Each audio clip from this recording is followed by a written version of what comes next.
Doctors told Marcus Kane that the 12-year-old wouldn't survive the night. 3 fractured ribs, internal bleeding skull fractures severe enough that brain swelling remained a constant threat. All because a homeless child nobody knew existed had thrown himself between armed kidnappers and their target, a 6-year-old girl named Emma Kane, who'd been feeding ducks at Memorial Park, when 2 men decided her life was worth less than whatever ransom they'd planned to collect. The police called Liam Bennett's actions heroic, reckless, statistically impossible. But they didn't understand what the boy had known in those final seconds before consciousness abandoned him.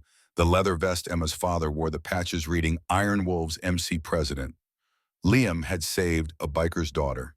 And in 48 hours, 300 riders would arrive to pay a debt that would reconstruct everything the child thought he understood about what family meant. Most people never noticed the spaces between things.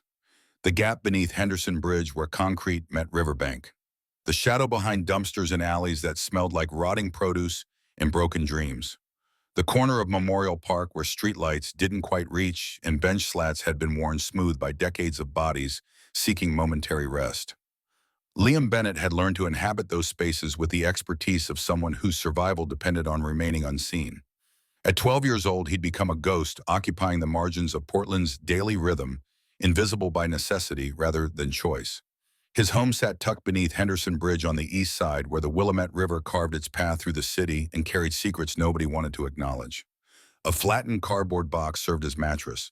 The blue tarp he'd salvaged behind Morrison's hardware store 3 months back kept rain from destroying what little he possessed. 3 plastic grocery bags contained everything: 2 changes of clothes that no longer fit properly, a winter coat whose zipper had broken, a November toothbrush and paste stolen from a gas station bathroom water bottle, with a crack along one side that leaked a fill too high, and the notebook with its pen clipped to the spiral binding. That notebook mattered more than any other possession. It kept him sharp, kept him observant, kept him alive in ways that food and shelter couldn't match. The only creature who acknowledged Liam's existence was Scout, a rust-colored mutt with one ear that stood crooked and ribs visible beneath matted fur, despite Liam's best efforts to feed him properly. He'd found the dog 4 months back, or maybe Scout had found him. The distinction seemed irrelevant when 2 desperate creatures recognized kinship in each other's eyes. They'd been inseparable since the dog sleeping curled against Liam's side, every night sharing warmth and loneliness, and the strange comfort that came from not being completely alone, even when the world had forgotten you existed. Every morning followed patterns Liam had perfected through trial and error. Wake before dawn when the air still held night's chill, and fewer people occupied streets to question why a child moved through darkness without adult supervision. Pack everything into the plastic bags with methodical precision, leaving no trace of habitation beneath the bridge. Walk 2 miles to the shopping district, where restaurants and offices generated steady streams of recyclable bottles worth 5 cents each at the Redemption Center on Burnside. Fill a trash bag systematically, moving from dumpster to dumpster with practiced efficiency. Cash in at the center where the attendant had stopped asking questions months ago and simply counted bottles with mechanical disinterest. Buy day-old bread from the bakery, a can of dog food from the dollar store when funds allowed. Split bread with Scout. Watch him devour canned food like it constituted a feast. Find public restrooms with working faucets. Wash face and hands with soap dispenser mounted on tiled walls. Try to look normal enough that people's eyes would slide past without registering concern or pity. Try to stay invisible. The memories of before arrived in fragments, now 8 months distant, but maintaining edges sharp enough to cut when Liam's defenses weakened. His mother's laugh, the way it had sounded before pills transformed her into someone he didn't recognize. The apartment that had smelled perpetually of vanilla candles she'd loved lighting on Sunday evenings. Then the candles stopped appearing. Then Jennifer Bennett stopped getting out of bed except to chase the numbness that opioids provided. Then the ambulance came with its flashing lights and urgent voices and social workers asking questions Liam couldn't answer because nobody had taught 12-year-olds how to explain why mothers chose chemicals over consciousness, chose escape over the child who needed her present and whole. The foster home had lasted 3 weeks before Liam understood that some systems designed ostensibly to protect actually inflicted damage more profound than streets ever could. The Miller family had taken him in with practiced efficiency that suggested he represented simply another paycheck in a long line of temporary children moving through their home. 5 foster kids total, ranging from ages 6 to 15, all sharing space in a house that smelled like cigarette smoke and resentment. Minimal food appeared at mealtimes, calculated to meet legal requirements without approaching adequacy. Strict rules governed every aspect of daily existence: bathroom schedules, television privileges, outdoor time measured in 15-minute increments. Mr. Miller's temper manifested unpredictably, triggered by infractions Liam couldn't anticipate or avoid. Mrs. Miller's indifference proved somehow worse than anger, her eyes sliding past foster children as though they existed merely as obstacles between her and the check the state deposited monthly. Liam had run after overhearing conversation he wasn't meant to hear. Mr. Miller's voice carrying from the kitchen where he spoke to his wife about the newest placement. Problem kids like this one aren't worth the trouble. System's paying us, but if he causes issues, we send him back. Not worth the headache. The casual dismissal, the reduction of Liam's entire existence to cost-benefit analysis had crystallized something fundamental. Better to be homeless and invisible than housed and worthless.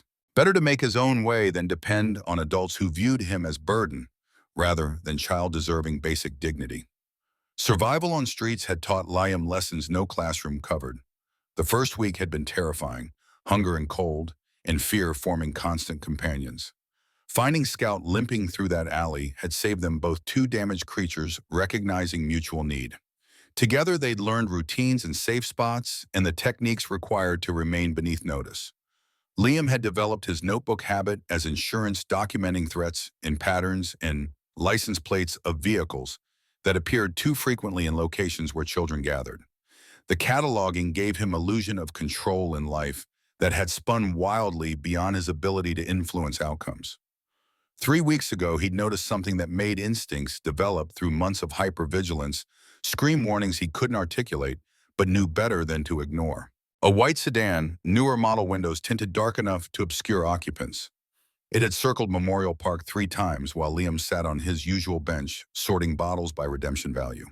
The next week, same car, same slow cruise around the park's perimeter, movements too deliberate to constitute coincidence. This past Monday, it had appeared again, and Liam's pen had moved across notebook pages with meticulous precision. Oregon license plate KLM 8492, dates and times, observations about 2 men inside, who never emerged, but whose attention remained fixed on playground areas where children played under assumptions of safety that Liam knew was illusory at best. Memorial Park had become Liam's sanctuary during daylight hours, positioned 3 blocks from the bridge, with public restrooms that janitors actually cleaned twice daily, water fountains that functioned reliably, and sufficient foot traffic that a quiet boy with a dog didn't attract unwanted attention. The park featured benches worn smooth by decades of use, oak trees providing shade in summer months, and a bronze fountain at the center where children played and parents watched, and life happened the way Liam remembered it occurring before everything had collapsed. He observed this world with the detachment of someone studying a foreign culture through museum glass, yearning buried beneath practical recognition that the normal he'd lost couldn't be reclaimed through wishing. Wednesdays carried rhythms all their own. Around 10 in the morning, Mrs. Halloway would arrive with her canvas bag full of bread scraps destined for pigeons that gathered expectantly. She was perhaps 70, Korean heritage, evident in delicate bone structure and silver hair she maintained in a neat bun, eyes that noticed things most people missed. She fed birds every Wednesday without fail, scattering crumbs in wide arcs while humming songs Liam didn't recognize but found somehow comforting in their consistency. She'd acknowledged his existence the first week he'd started frequenting the park, offering a simple nod and occasionally wrapped carefully in paper napkins, a turkey sandwich, or bag of chips left on the bench beside him when she departed. Liam never thanked her directly because that would break the unspoken agreement they maintained. She didn't treat him like charity case requiring rescue. He didn't make her feel like savior, fulfilling obligation. The arrangement worked precisely because neither party expected more than what was offered. From his usual bench near the western edge, Liam watched families existing in ways that felt increasingly alien. Fathers pushing toddlers on swings, their laughter carrying across grass, still damp from morning dew. Mothers spreading picnic blankets and unpacking lunches from actual Tupperware containers. Abundance that spoke of homes with kitchens and refrigerators and the luxury of planning meals rather than scavenging them. Teenagers throwing frisbees with casual disregard for the miracle of possessing energy to waste on play. Couples holding hands while dogs chased tennis balls, and the world continued spinning on axis that no longer included people like Liam. He watched with fascination born of anthropological distance, studying behaviors he'd once participated in but could no longer access. Every Wednesday at 11:15, like some cosmic clockwork, he'd learned to anticipate the motorcycle arrived. A black and chrome beast that rumbled into the parking lot ridden by a man in his late 30s wearing a leather vest over dark shirt. The vest carried patches colorful and detailed, though Liam had never approached closely enough to read specific text. The man possessed weathered face and strong build, the kind of presence that made people instinctively step aside when he moved through crowds. But when his daughter climbed off the motorcycle's passenger seat helmet, comically oversized for her small head, the man transformed into something gentler. Protective instincts visible in the way he checked her jacket zipper and adjusted her backpack before releasing her to play. Emma, Liam had heard the father call her that once, the name drifting across the park on breeze that carried autumn's chill.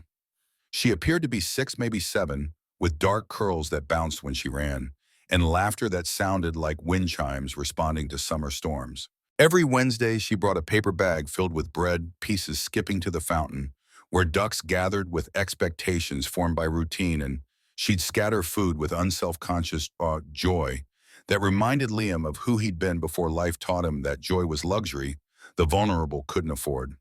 She always brought too much bread, excess floating in fountain water, until maintenance crews cleaned it out. But her father never corrected this generosity, just watched from his parked motorcycle while making phone calls that required concentration, but never enough to lose visual contact with his daughter.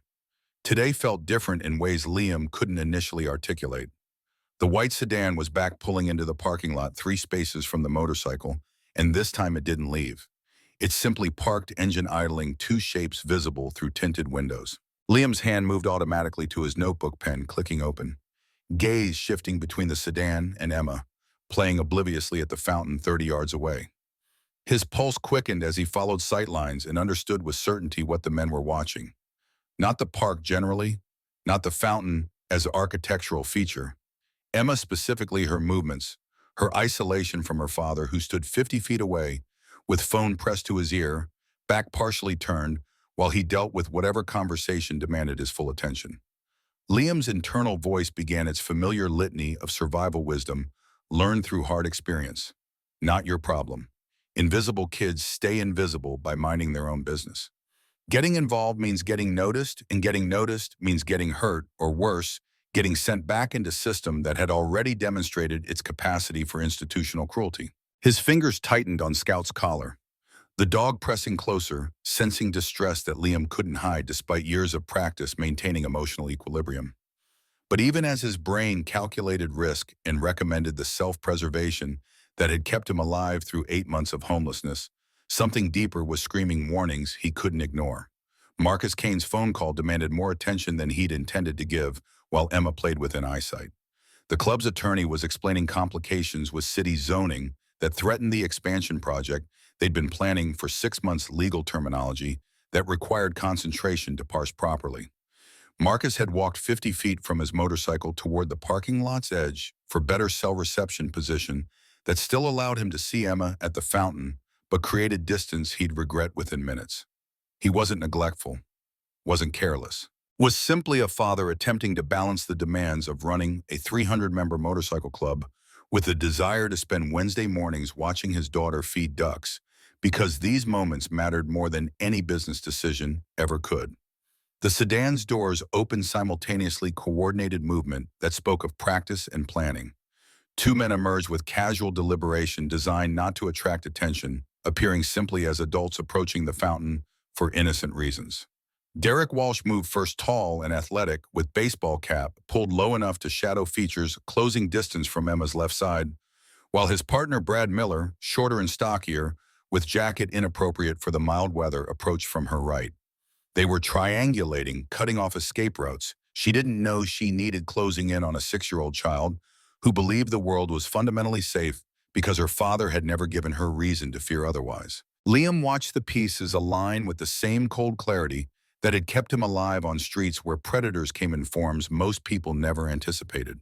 The men's movements were too synchronized, too purposeful, body language broadcasting intention that someone experienced in reading threats couldn't misinterpret. His heart hammered against ribs that would soon be fractured, adrenaline flooding systems that prepared for fight or flight, while his conscious mind still argued for the flight response that had served him well for 8 months. Scout barked once sharp and urgent, the sound cutting through morning air and Liam's paralysis simultaneously. It happened with terrifying speed, the kind of velocity that transformed normal Wednesday morning into nightmare that would haunt everyone present for years.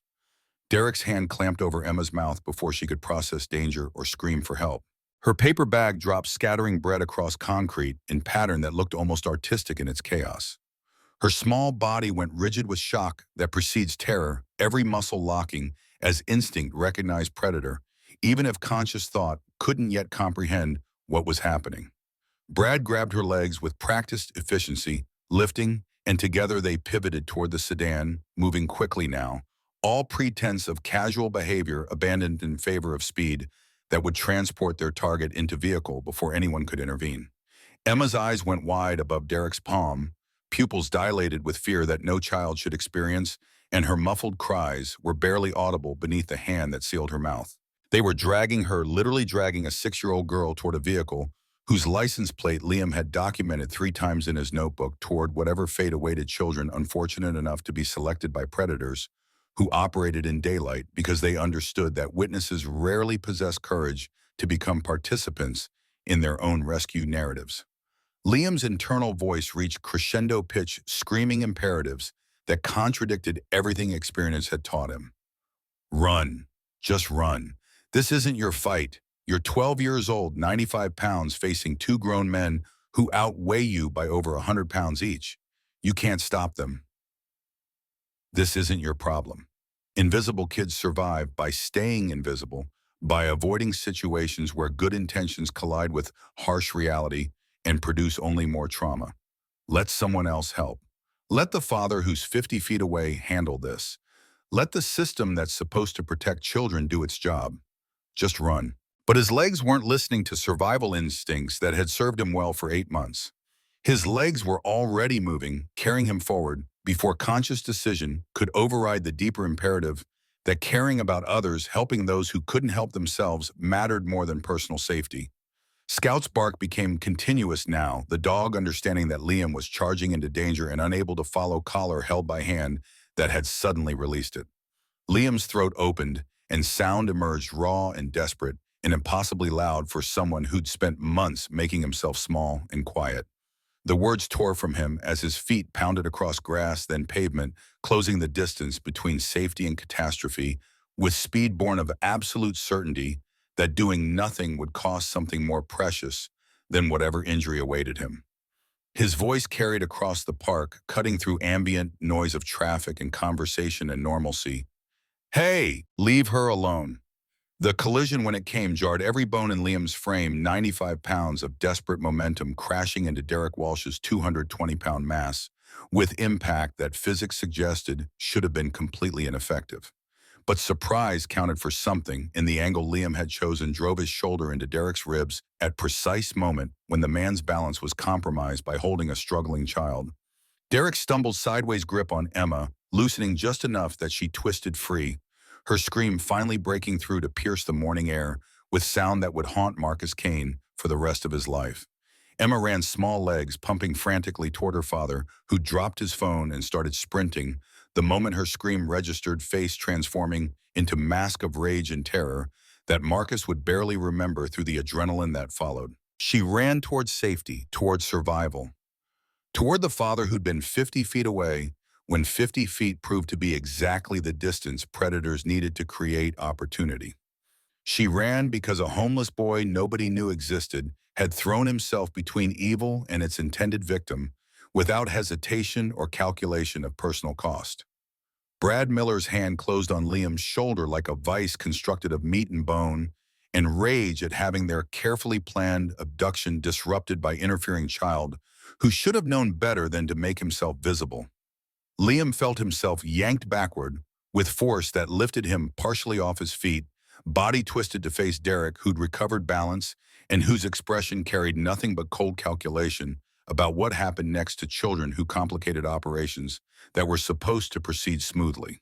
Derek's voice was flat, matter-of-fact, almost bored when he spoke, and somehow that made it more terrifying than if he'd screamed threats. "You just made a big mistake, kid." The first blow caught Liam across the face with enough force that his head snapped sideways, neck muscles straining, and copper taste flooded his mouth immediately as something split inside his cheek.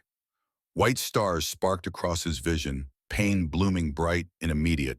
But he tried to pull away, tried to create distance, tried to do anything except stand there and absorb what was coming. There was nowhere to go. Brad's grip remained absolute, holding him in place for what followed.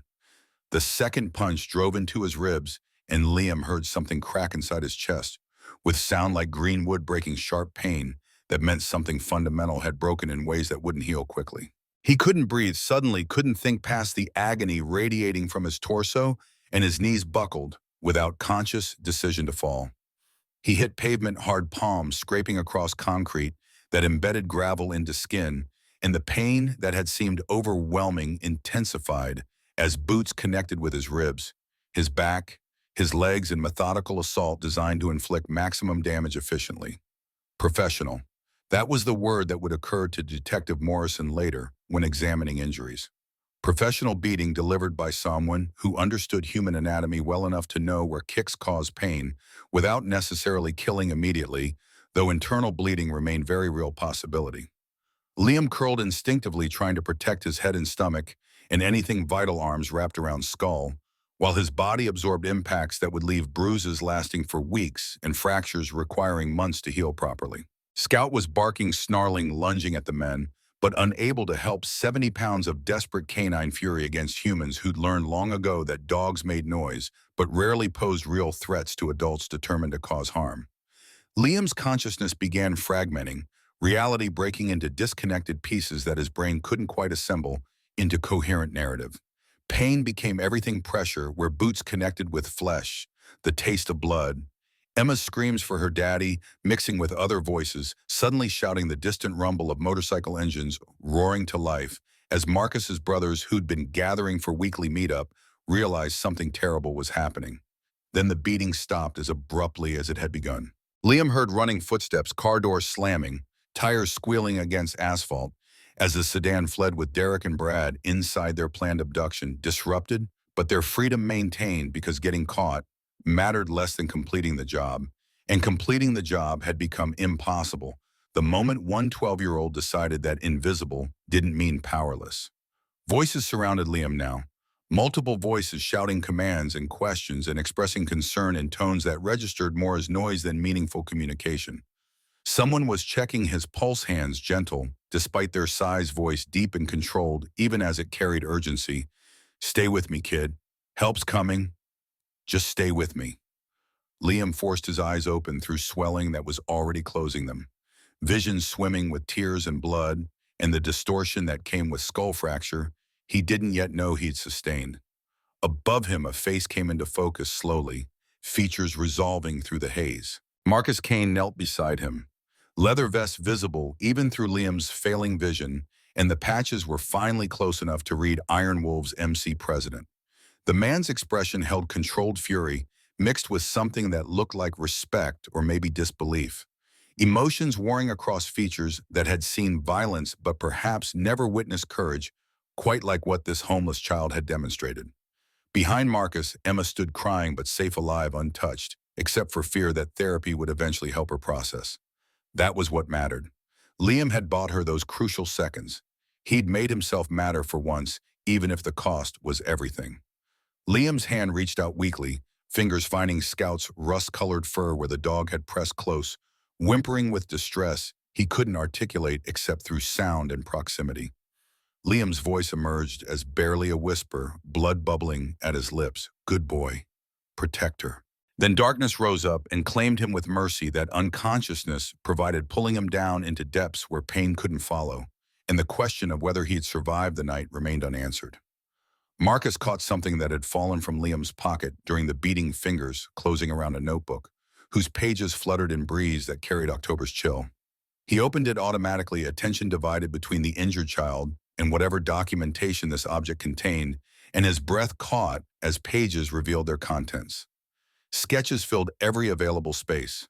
License plates documented with dates and times and locations, patterns cataloged with meticulous precision that spoke of mind trained to observe threats others missed. The white sedan's plate number appeared 3 weeks back. First entry dated September 20th. Subsequent appearances tracked with detail that it suggested Liam had recognized something wrong long before today's attempted abduction. This homeless kid hadn't just acted on impulse. He'd been watching, tracking, protecting people without anyone knowing he existed. The notebook contained dozens of other observations, delivery truck schedules, suspicious vehicles, individuals whose presence at the park occurred too frequently to constitute coincidence. Liam Bennett had appointed himself guardian of Memorial Park, using his invisibility to notice what others ignored, documenting evidence that would eventually break open a kidnapping ring operating across the Pacific Northwest.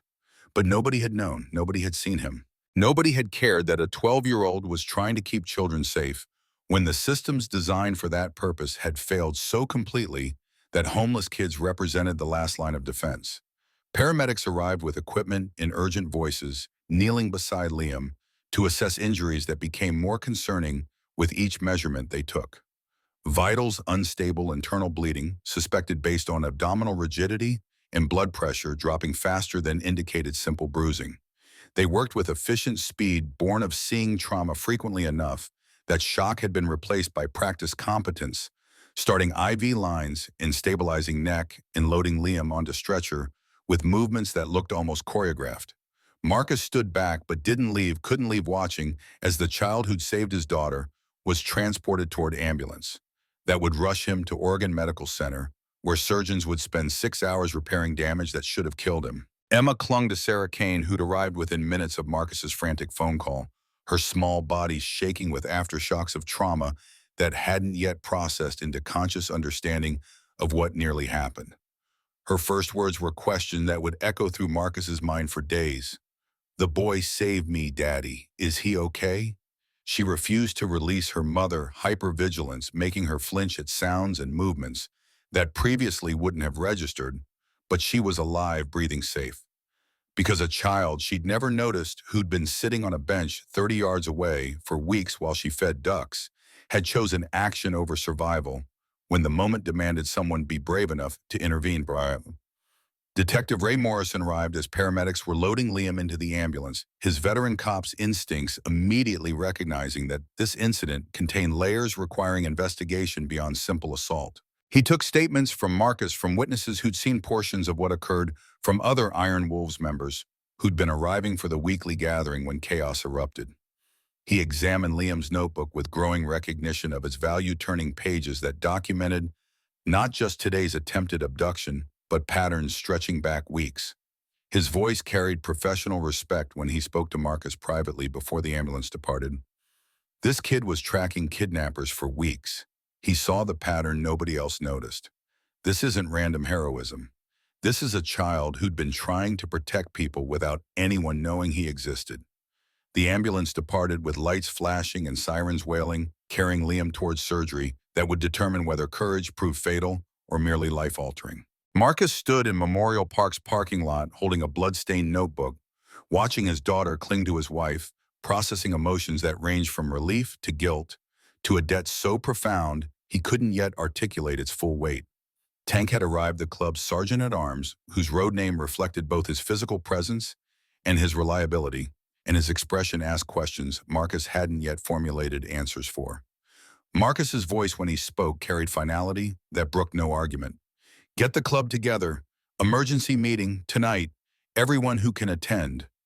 Tank nodded once, understanding that something significant had shifted, that this Wednesday morning had created obligations that required the full brotherhood to address. He pulled out his phone and began making calls, his voice carrying the authority necessary to convey urgency without explaining details that would be covered at the meeting. Within minutes, messages were cascading through the network that connected 300 riders across Oregon, brief text conveying only essential information. Emergency meeting. Clubhouse. Tonight, mandatory attendance. At Oregon Medical Center, Liam was rushed to surgery with prognosis that made nurses exchange glances that conveyed more than words about his chances of surviving the night. 3 fractured ribs, one of which had caused internal bleeding that required immediate intervention. Skull fracture, severe enough that neurologists were standing by to address brain swelling if it progressed beyond manageable parameters. Extensive bruising, lacerations, and trauma consistent with professional beating delivered by someone who understood human anatomy well enough to cause maximum damage without killing instantly, though delayed death from internal complications remained very real possibility. The hospital identified him as John Doe, initially 12 years old, approximately homeless, based on clothing condition and lack of identification. No family to contact, no emergency contacts, no insurance information, nothing except a dog that animal control had already collected at the scene. The system cataloged him the way it cataloged all the invisible people who cycled through emergency departments.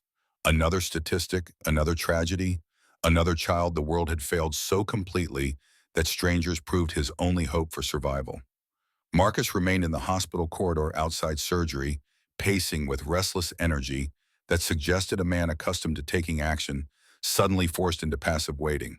He'd called Sarah to confirm Emma was home, and Safe had spoken briefly with Tank to confirm the meeting was organized.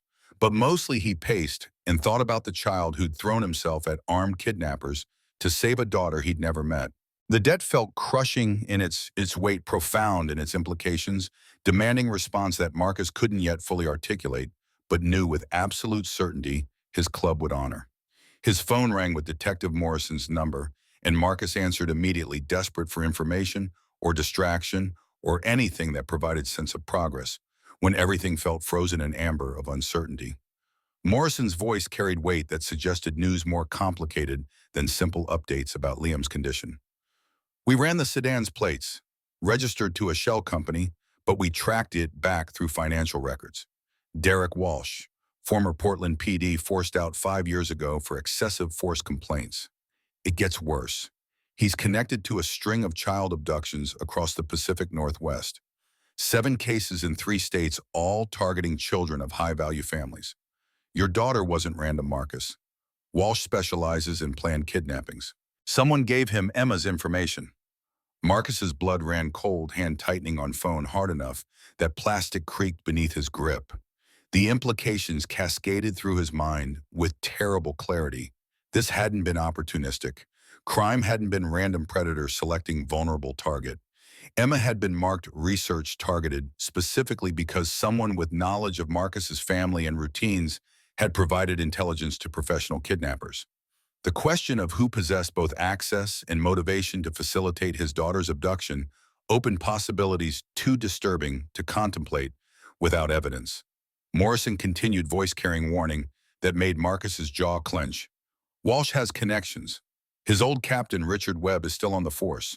Webb's been blocking investigations, protecting Walsh through channels I'm still mapping out. This goes deeper than street kidnapping, Marcus. This is organized, well-funded, and connected enough to police infrastructure that building a case requires navigating politics carefully. Your club is involved now, whether you wanted to be or not. Walsh knows who disrupted his operation. That homeless kid became a witness, and witnesses who can identify Walsh tend to have short life expectancies. The implications were clear. Helping Liam meant inheriting enemies who operated at levels requiring resources and caution Marcus hadn't anticipated. But walking away meant abandoning a child who'd risked everything for Emma, meant failing the most basic test of character and honor that defined what the Iron Wolves MC supposedly stood for. There was no choice, really. There had never been choice.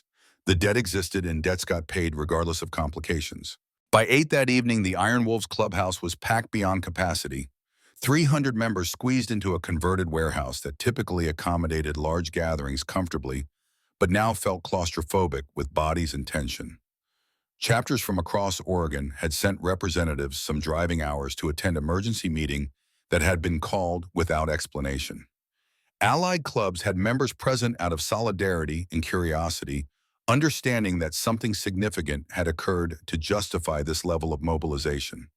The air was thick with leather and denim, and the particular energy that came from warriors gathering to address threat requiring collective response. The clubhouse itself reflected decades of brotherhood concrete floors marked by oil stains and tire tracks, pool tables occupying one corner, fully stocked bar along the eastern wall, and walls covered with photographs spanning 40 years of history. Tonight, every member who could physically attend was present, and those who couldn't had dialed in through laptops propped on tables, their faces watching from distant cities, as Marcus stood at the front of the room with Emma sleeping in Sarah's arms, in the back office safe and whole because of a kid nobody had known existed until this morning. Marcus's voice when he spoke carried across the crowded space with authority earned through 15 years of leadership, but also with emotion he didn't try to hide because hiding emotion in moments like this suggested weakness rather than strength. A homeless kid 12 years old took a beating meant for my daughter. Two grown men armed professionals who've been kidnapping children across 3 states. And this kid charged them without hesitation, without weapons, without backup, threw himself between my daughter and whatever fate those men had planned for her. The room had gone completely silent. 300 battle-hardened individuals who'd seen violence and hardship and the worst humanity offered, listening to the story of a child who demonstrated courage most adults would never possess. Marcus continued, his jaw tight with emotion that threatened to overwhelm professional demeanor. Doctors say he'll survive, but recovery is going to be long and complicated. I've covered his medical costs, but that's the bare minimum. This kid has no family. Mother died of overdose 8 months ago. No father listed anywhere, ran from foster care after 3 weeks. He's been surviving alone with just a dog sleeping under Henderson Bridge, eating from dumpsters. And yesterday he saved my daughter's life. Sarah stood from where she'd been sitting near the back, Emma still asleep in her arms, and her voice carried the strength that had made her founding member of the Women's Auxiliary. Kid's got no family. Nobody came forward when his mother died. No relatives, no support system, nothing. He's been invisible for 8 months, and he used that invisibility to document threats at Memorial Park, tracking kidnappers nobody else noticed. This isn't about throwing money at a problem and walking away. This child has nothing, and he gave everything to protect our daughter. Tank rose next, his massive frame commanding attention through presence, rather than volume. We owe him life debt. Code is code. If someone bled for any of our families, we'd move heaven and earth to honor that debt. Doesn't matter that he's a stranger. He stopped being a stranger the moment he threw himself between Emma and those kidnappers. He saved one of ours, which makes him ours if he'll have us.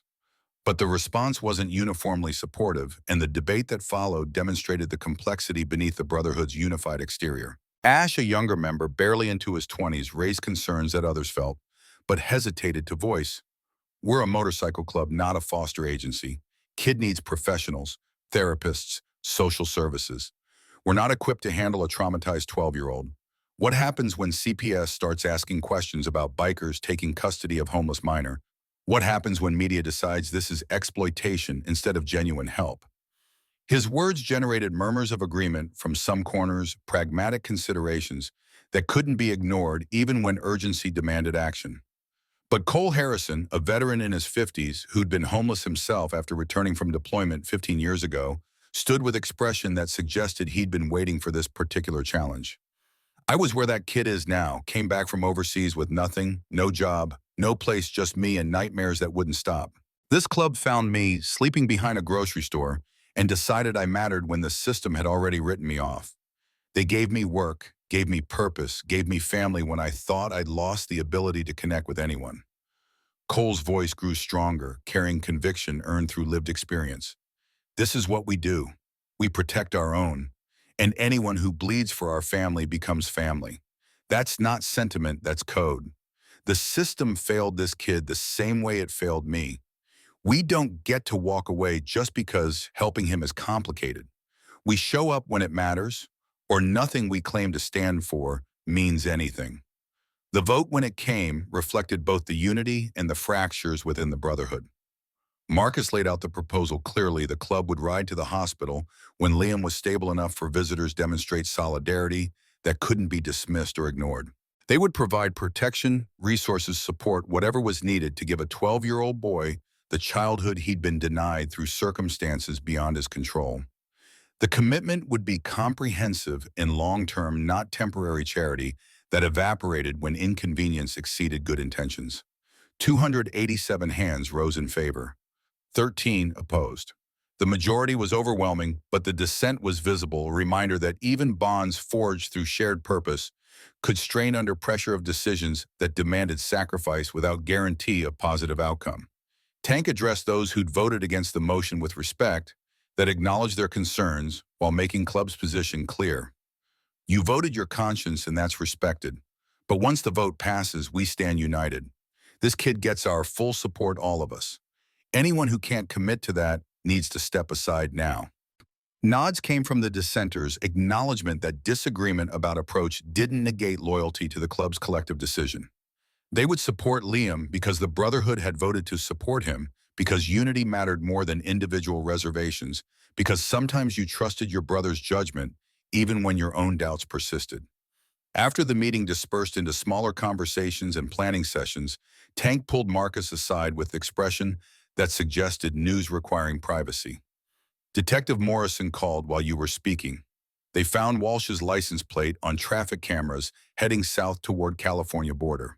FBI's involved now because kidnapping across state lines triggers federal jurisdiction. But Morrison says Walsh's old captain, this Richard Webb, is actively blocking investigation, claiming insufficient evidence suggesting the abduction attempt was misidentified, basically running interference that suggests he's getting paid to protect Walsh. This goes higher than we thought. Marcus processed implications that kept expanding like ripples from stone thrown into still water.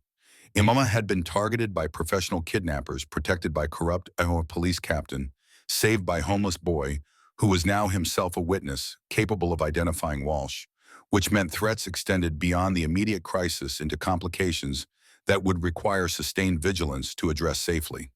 Helping Liam meant inheriting enemies, accepting risks, committing resources to protection that extended indefinitely because threats like Walsh didn't simply vanish when initial attempts failed.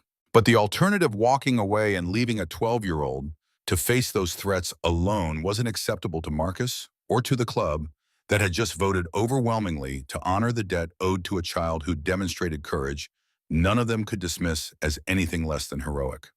The commitment was made, the die cast, and whatever came next would be faced collectively rather than individually.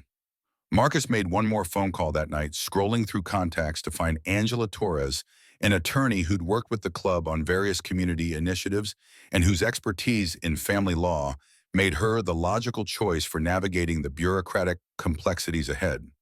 She answered on the third ring, her voice carrying the efficient professionalism of someone accustomed to late-night calls from clients who needed immediate guidance. Marcus, what's wrong? He explained the situation, concisely hitting key points without unnecessary detail. 12-year-old homeless kid saved Emma Club, voted to provide custody and support, needed legal counsel for navigating CPS and establishing guardianship. Angela listened without interrupting her silence, conveying attention rather than judgment. And when Marcus finished, her response came after pause that suggested she was already calculating obstacles they'd face. That's going to be complicated, very complicated. Social services doesn't typically approve motorcycle clubs taking custody of vulnerable minors, even when intentions are pure. You're looking at home studies, background checks, psychological evaluations, ongoing oversight. They'll fight you on this.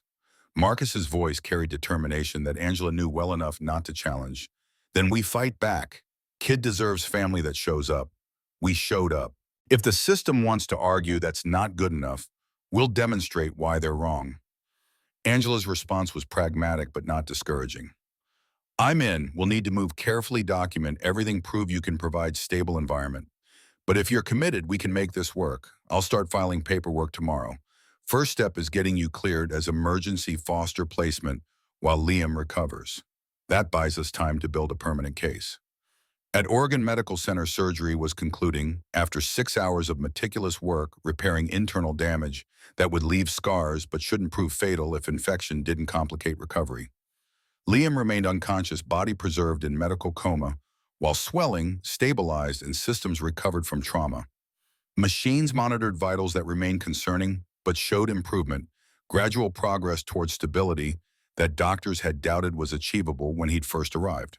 In the waiting room outside ICU, Marcus sat alone with notebook he'd retrieved from police after they'd photographed every page as evidence. He turned pages slowly, studying sketches and observations that revealed a mind trained to notice details others missed, patterns documented with precision that spoke of intelligence undiminished by circumstances. Liam Bennett had spent 8 months invisible, using that invisibility to protect people who didn't know he existed, who wouldn't have noticed him even if they'd passed within arm's reach. He'd cared about strangers' safety more than his own survival, had maintained moral compass, that homelessness hadn't corrupted, had chosen courage when every lesson life taught suggested self-preservation was only rational response to a world that didn't care whether you lived or died. That level of character deserved better than the streets had given him. Deserved family stability, opportunity to become whoever he was capable of becoming when basic needs weren't consuming all available energy and attention. The debt Marcus felt wasn't obligation imposed by external code, but recognition that some actions demanded response transcending calculation of personal cost. Liam had given everything for Emma. The least Marcus could do was give Liam chance at life worth living. As dawn broke over Portland 48 hours after the incident, painting hospital corridors with pale light that suggested new beginnings, Liam's eyes fluttered open briefly for first time since surgery. Consciousness lasted only seconds, barely long enough for Nurse Patricia to register that he was waking, but his first words were clear enough to note in medical chart, despite slurred speech that came with skull fracture and medications. "Scout? Where's Scout?" Then awareness faded again, pulling him back under before Patricia could respond. But she made note patient's first concern upon regaining consciousness was his dog. Not his injuries, not his pain, just his dog. She didn't know that Marcus was already handling Scout's situation, had retrieved the dog from animal control yesterday, had him vet checked and groomed, and was keeping him at the Kane property until Liam was stable enough to be reunited. Didn't know that 300 motorcycles would roll into hospital parking lot tomorrow, that cavalry was coming, that invisible boy's life was about to change in ways he couldn't yet imagine. Pain arrived before consciousness, deep and throbbing in Liam's ribs with every shallow breath he managed. His skull pulsed in rhythm with heartbeat that felt too loud, too present, announcing damage that would require months to heal properly. When he finally forced his eyes open, fluorescent lights stabbed through pupils that hadn't adjusted yet, an antiseptic smell filled nostrils, accustomed to bridge dampness and river mud. The hospital room materialized slowly, white walls and beeping machines, and the face of Nurse Patricia hovering with practiced efficiency that suggested she'd been monitoring his return to awareness. Her voice carried gentle warmth meant to comfort patients emerging from trauma. "Welcome back, sweetheart. You've been out about 14 hours. Try not to move too much. You've got 3 fractured ribs, skull fracture, and we had to stop some internal bleeding. You're lucky to be alive." Lucky. The word felt foreign, applied to someone who'd been beaten unconscious on park pavement, but Liam supposed she was correct in the most technical sense. His heart continued beating. His lungs continued drawing air, despite ribs that protested each expansion. That counted for something. Jenkins arrived within minutes, middle-aged physician with kind eyes that had delivered bad news, frequently enough to have perfected the balance between honesty and hope. He explained injuries using medical terminology. Liam only partially understood words like contusion and hematoma that sounded serious without conveying the full reality of recovery, timelines stretching months into uncertain future. Then came the part that made no sense whatsoever, the information that couldn't possibly be accurate. Jenkins's voice remained steady as he delivered news that should have felt like relief. "Your medical bills have been paid in full. Cash. Someone walked in yesterday and settled everything. Surgery, recovery, projected costs for physical therapy, medications, follow-up appointments. You don't owe this hospital a single cent." Liam's confusion must have shown on his swollen face because Jenkins continued with explanation that raised more questions than it answered. The man didn't leave a name, but he was very clear. "You're to receive the best care we can provide, and money isn't a concern. He'll cover whatever treatment you need." Liam's voice emerged rough, damaged by intubation during surgery. I don't have money, I don't have anyone." Jenkins offered smile that suggested he wished he had better answers. "I can't tell you more than what I know, but someone out there believes you're worth investing in. Focus on healing. Let us worry about the rest." Before Liam could process this information, before he could formulate the dozens of questions forming in his battered mind, another visitor appeared at his door. Detective Ray Morrison wore plain clothes with badge clipped to belt his weathered face, carrying an expression that mixed professional detachment with genuine concern. He pulled a chair beside Liam's bed and spoke with careful gentleness of someone interviewing traumatized child who'd already been failed by too many adults. The questions were straightforward enough. What had Liam seen? Why had he intervened? Did he know the men who attacked him? Liam answered as best he could, though memories of the actual beating had already started to blur at edges, his brain mercifully protecting him from full horror of it. What he remembered clearly was Emma's scream, the decision to run toward danger instead of away from it, the certainty that doing nothing would haunt him more than whatever injuries resulted from action. Morrison leaned back in his chair, studying Liam with expression that mixed admiration with something close to concern. "You saved Marcus Kane's daughter. Do you know who Marcus Kane is?" Liam shook his head slightly and immediately regretted the movement as pain spiked through his skull. Morrison chose his words carefully, delivering information that explained context without editorializing. Marcus Kane is the president of the Iron Wolves Motorcycle Club. They've got over 300 members across Oregon. They're not a gang, not in the criminal sense, but they're not your average community organization either. Controversial reputation. Some people see them as protectors of their neighborhoods. Others see them as intimidating. The truth is probably somewhere in between.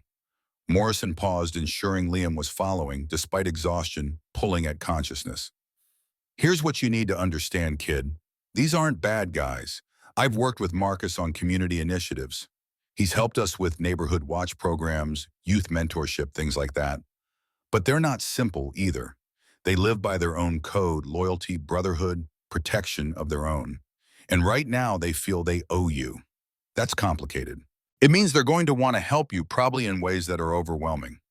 Just know you don't have to accept anything you're not comfortable with. You're in control here." Liam wanted to ask more, wanted to understand what any of this meant for his future, but exhaustion was pulling at him again.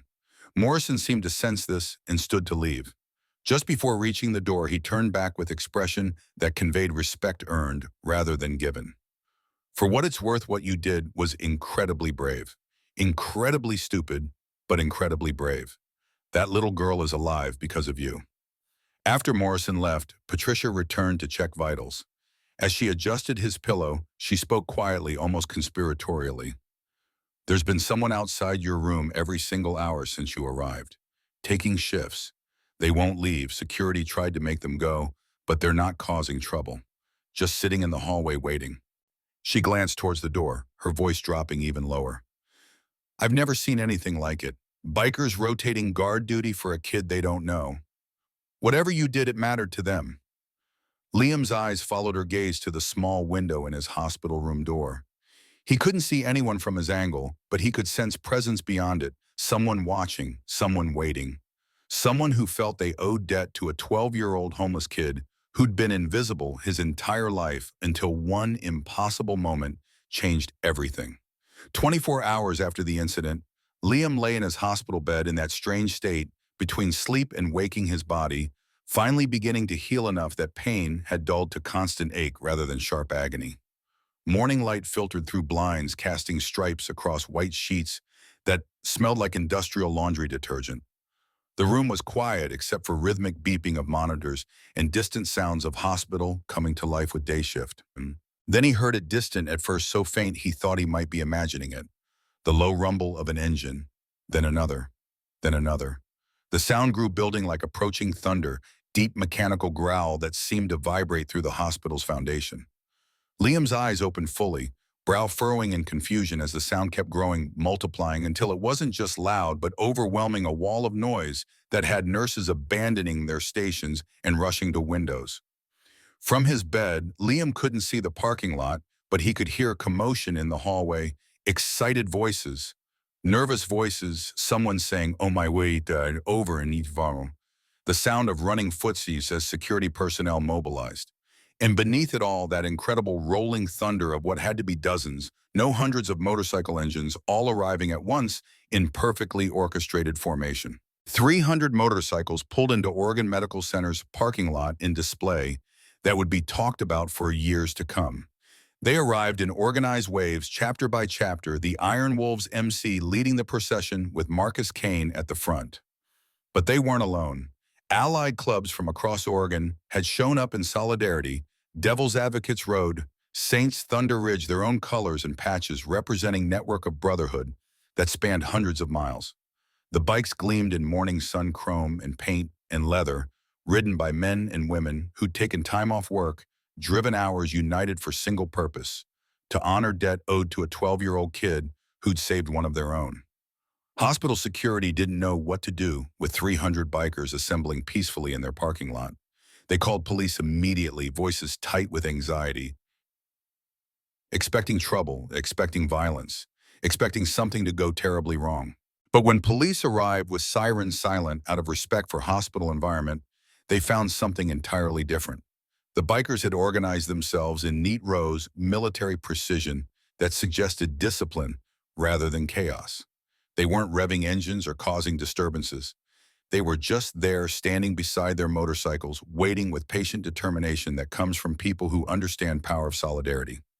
Marcus Kane approached the hospital's administrative entrance, flanked by Tank and two other senior members. He found Dr. Reyes, hospital administrator, who'd been called down from her office to deal with what security had described as potential crisis. Marcus's voice was calm, respectful, absolutely unwavering. "We're here to see Liam Bennett. All of us. We'll wait however long it takes. We don't cause trouble. We just honor debts. That boy saved my daughter's life. These people have come to pay their respects to let him know he's not alone anymore. We understand if you can't accommodate everyone at once. We're willing to work within your rules." Dr. Reyes looked out at 300 people who'd shown up for a homeless child nobody had cared about 48 hours ago, and something in her expression softened. She made decisions that would either be brilliant or get her reprimanded by the board. Small groups, supervised visits throughout the day. No more than 5 people in his room at a time, and only if he consents to visitors. He's been through trauma, and I won't have him overwhelmed. Marcus nodded immediately, extended his hand, shook hers with genuine gratitude. "You have my word. We'll follow every rule you set." The compromise spread through the assembled crowd quickly. Members settled in for what would clearly be all-day vigil, some sitting on their bikes, others standing in clusters talking quietly. A few went to get coffee from the hospital cafeteria, leaving cash tips that were triple the bill. They were prepared to wait as long as necessary to show this kid that 300 people had driven across state lines because his life mattered, because his courage deserved recognition, because the code demanded they demonstrate that nobody who bled for their family would ever face the world alone again. On the 3rd floor, Patricia knocked gently on Liam's door before entering. Her name tag caught light as she moved to his bedside, eyes bright with something Liam couldn't quite identify. "Liam, sweetheart, you have visitors. They've asked permission to come see you. You can say no if you want, but I think you should say yes." Liam's voice came out confused, weak from injuries and medications. "Who would want to visit me?" Patricia smiled with expression that suggested she understood something he didn't yet. "Everyone, apparently." The door opened wider and Marcus Kane walked in his presence, filling the small hospital room. He was followed by a Tank whose road name suddenly made perfect sense given his size. Sarah Kane entered next, her face showing traces of tears recently shed. A senior member named Wrench completed the group. But it was the 5th person who made Liam's heart stop completely, who made everything else fade into background noise that didn't matter. A younger club member, probably early 20s, carried a wiggling bundle of rust-colored fur wrapped in clean blanket. Scout. They'd found Scout. The dog's tail was wagging so hard his whole body shook, and the moment he saw Liam, he started whining and squirming, desperate to reach his boy to confirm that Liam was alive, despite the blood and violence and terror of their last moments together. The young member approached the bed, carefully mindful of medical equipment, and set Scout on the mattress with movements that suggested he understood how much this reunion meant. Scout immediately crawled up to Liam's chest, licking his face, whimpering with joy and relief, pressing close, like he was trying to merge with Liam's body and never be separated again. Liam broke, completely and utterly broke. His arms wrapped around Scout and he sobbed into the dog's fur, 8 months of loneliness and fear and isolation pouring out in great shaking gasps that hurt his fractured ribs but couldn't be contained. He cried for his mother, for the life he'd lost, for the beating and the pain and the terror. But mostly he cried because someone had cared enough to save the one thing that mattered most to him, because someone had seen him, had understood what Scout meant, had taken action to reunite them, when Liam had been utterly powerless to protect the only family he had left. Marcus spoke quietly, giving Liam time to process emotions that needed release. We pulled him from animal control yesterday, paid the fees, got him vet checked, made sure he had all his shots, got him cleaned up. He's yours, kid. He's always been yours. Once Liam's tears had subsided to quiet hiccups and Scout had settled against his side, warm presence that anchored him to reality, the others in the room quietly stepped back toward the door, giving Marcus space to pull chair close to hospital bed. He sat slowly, his large frame somehow gentle in the way he positioned himself at Liam's eye level, not looming, not intimidating, just present. Marcus's voice when he spoke was rough with emotion. He wasn't trying to hide. You gave my daughter her life. You didn't hesitate. You didn't stop to think about what it would cost you. You just acted. That kind of courage is rare, especially in someone who has every reason to look out for only themselves, who's learned the hard way that the world doesn't give much back. He paused, his eyes holding Liam's with intensity that made the boy feel seen in ways he'd never experienced. I need you to understand what that means to me, to my family, to everyone standing in that parking lot right now. You saved Emma when you had no obligation, no expectation of reward, nothing except the knowledge that a child needed help and you were the only one willing to give it. That tells me everything I need to know about who you are, Liam Bennett. What came next was delivered not as sales pitch, but as simple statement of fact, an offer laid out with complete transparency. Marcus explained that Liam's medical care was fully covered, not just for current injuries, but ongoing for as long as he needed it. Physical therapy, counseling, if he wanted it, checkups, everything. The club had already handled it. Then came education. Marcus had enrolled Liam in Riverside Academy, private school with small classes and teachers who actually cared. Enrollment was complete, supplies purchased. He could start whenever he was ready. No pressure, no timeline, just opportunity, waiting when he was prepared to take it. Housing was next. Marcus and Sarah had guest house on their property, small but complete with own bedroom, bathroom, living space. Liam and Scout were welcome there for as long as they needed, not as guests, but as family. When Liam got older, if he was interested, there were apprenticeships available through legitimate club businesses, motorcycle repair, community outreach programs, youth mentorship. Skills he could build life on, honest work that paid well and meant something. But the last part, the most important part, Marcus delivered with careful weight. Family, the Iron Wolves, protection, mentorship, belonging. 300 people who will show up when you need them, who will teach you, support you, and expect nothing but that you be yourself and try your best. That's what we're offering. Liam's face had gone carefully, blank walls he'd built on streets, slamming back into place. His voice turned hard, defensive, carrying edge of someone who'd learned that offers sounding too good to be true inevitably came with hidden prices. I don't take charity. I've been offered help before. Foster families who said they cared. Social workers who promised things would get better. Systems that were supposed to protect me. It always comes with strings. Always. People want something even if they don't say it up front. I'd rather be on my own than owe someone something I can't pay back. Marcus didn't flinch at the resistance. If anything, seemed to have expected, it maybe even respected it. This isn't charity, Liam. It's a debt. You bled for my family. In our world, in the code we live by, that means something permanent. It creates bond that doesn't break. He gestured toward the door, toward hundreds of people waiting outside. Every person out there understands what you did. They know what it cost you, and they're here because honoring that debt is who we are. This isn't transaction. This isn't temporary. You saved my daughter, and that makes you ours now, if you'll have us. Marcus's voice dropped lower, more personal. You don't have to join the club. You don't have to do anything except be a kid. Go to school, play with your dog, figure out who you want to be without worrying where your next meal comes from or where you'll sleep at night.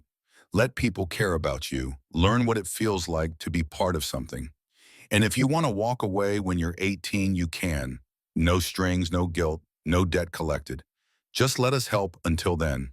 Let us give you the childhood you should have had all along. Liam wanted to argue, wanted to find the catch, the hidden price tag that always came with adults offering things that sounded too good to be true. But as he looked at Marcus's face at Sarah standing quietly by the door with tears in her eyes at Tank's solid presence and Wrench's gentle nod of agreement, he couldn't find the lie. These people had shown up. They'd found Scout. They'd paid his hospital bills without being asked, without knowing if he'd accept anything else they offered.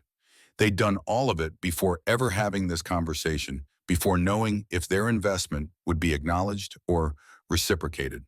Before Liam could formulate response, there was knock at door. Detective Morrison stepped in, nodding respectfully to Marcus before addressing Liam directly.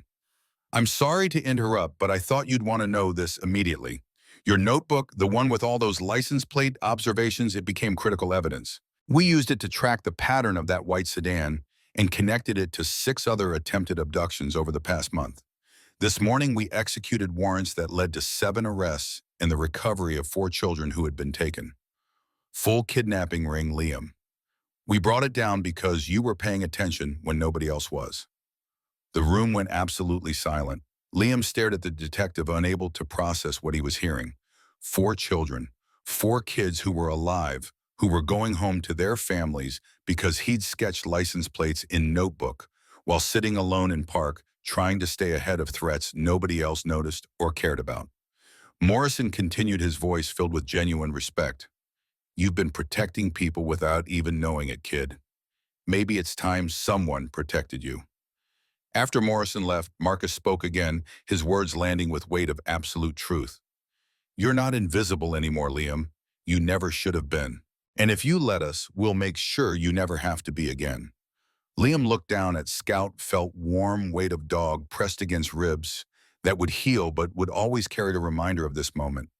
He thought about 4 children going home, about 300 people waiting in parking lot because they believed his life had value, about 8 months of being cold and hungry and alone, of survival strategies and invisible routines and constant fear that came with having nothing and no one with him. And then he thought about what Marcus was offering. Not charity, family. His voice came out as barely whisper, but it was most important word he'd ever spoken, okay. 24 hours later, complications that Marcus had warned about began materializing with speed that suggested they'd been inevitable from the moment he'd made commitment to help Liam. Elena Martinez arrived at hospital with expression that blended professional concern with skepticism earned through 16 years of child protective services work. She reviewed Liam's file methodically: homeless minor, no guardians, no family, and now motorcycle clubs seeking involvement in his care. Every instinct developed through years of protecting vulnerable children was firing warnings she couldn't ignore. Her conversation with Marcus in hospital corridor was cordial, but firm. I understand your intentions are good, Mr. Kane, but motorcycle clubs seeking custody of traumatized minor, the system doesn't typically approve these arrangements. There are protocols, background checks, home studies, psychological evaluations. This will require significant oversight, and there's no guarantee approval will be granted. My job is protecting Liam's interests, not accommodating your club's desire to help. If I determine this placement isn't appropriate, he goes into the system. That's not negotiable. Marcus kept his voice controlled but equally firm. We're prepared for oversight. We want to do this right. Kid needs stability, not another foster placement that fails him. We can provide what he needs: safe home education, medical care, family that actually shows up. We're not asking for special treatment. We're asking for a chance to prove Liam's better off with us than anywhere else the system might place him. Martinez's response carried weight of authority she'd earned through protecting children when others had failed. I need to interview Liam privately. No club members present. My assessment will determine next steps, and that assessment will be based solely on what serves his best interests, regardless of your club's involvement or how many motorcycles showed up at this hospital. The private interview happened that afternoon, just Martinez and Liam in hospital room, configured to feel less clinical, more conversational. Her questions were direct, probing, designed to identify coercion or pressure that vulnerable children might not recognize as manipulation. Do you feel safe with Marcus Kane? Are you being pressured to accept his offer? Do you understand you have other options? Foster families who are already approved, group homes with professional staff placements, the system has vetted thoroughly. Liam's response was honest in a way only someone who'd survived on streets could be honest, stripping away politeness to deliver truth that mattered more than social niceties. They gave me home, my dog, food, school. They care what happens to me. I'm safe, have meals. Scout's healthy for first time in months. Isn't that what matters? What the system's supposed to provide? He paused, meeting her eyes directly with gaze that suggested he understood exactly what she was evaluating. I've been in the system before. It failed me. Put me with family that treated me like paycheck, not person. I ran because staying was worse than streets. These people haven't failed me. Not yet. Maybe they will. Maybe this falls apart. But right now they're here, they showed up. That's more than anyone else has done since my mom died. Martinez processed his words carefully, seeing transformation in Liam that couldn't be dismissed clean, fed healing engaged rather than shut down. But protocols existed for reasons safeguards against well-meaning adults whose good intentions evaporated when reality proved more complicated than initial commitment suggested. Her voice remained professional, but not unkind. I need to conduct full investigation, home study background checks, interviews with club members. This decision will take time, and during that time, you'll remain under hospital care or temporary foster placement. I can't approve permanent custody based on 2 days of good behavior, regardless of how compelling the circumstances. Meanwhile, media discovered the story with speed that suggested someone had deliberately leaked information to maximize attention. Local news picked it up first. Homeless boy saves biker's daughter, MC, offers home. The story spread rapidly across regional outlets, then social media, and by evening it was trending nationally. Liam's face, his name, his entire life, suddenly became public property, dissected and discussed by strangers who had no connection to what had actually happened, but felt entitled to opinions about how situations should be handled. Reactions came in waves, contradictory and overwhelming. Positive comments flooded in, celebrating Liam's heroism and the club's compassion, calling it a beautiful example of community and chosen family proof that good people existed in unexpected places. But negative responses were just as loud, maybe louder, fueled by suspicion and prejudice that motorcycle clubs couldn't be trusted with vulnerable children regardless of circumstances. Internet commenters questioned the club's motives, suggesting exploitation for public relations, calling it indoctrination of vulnerable child who couldn't possibly consent to arrangement when power dynamics were so skewed. Conspiracy theories emerged about gang recruitment tactics, about trafficking, concerns about dangers that armchair experts claimed to identify, despite having zero firsthand knowledge of situation. Within 48 hours, reporters showed up at Riverside Academy, attempting to interview students about Liam, trying to get photos, seeking comments from teachers who'd never met him. They camped outside Kane property with telephoto lenses pointed at guest house, attempting to capture footage of boy who'd become unwitting media sensation.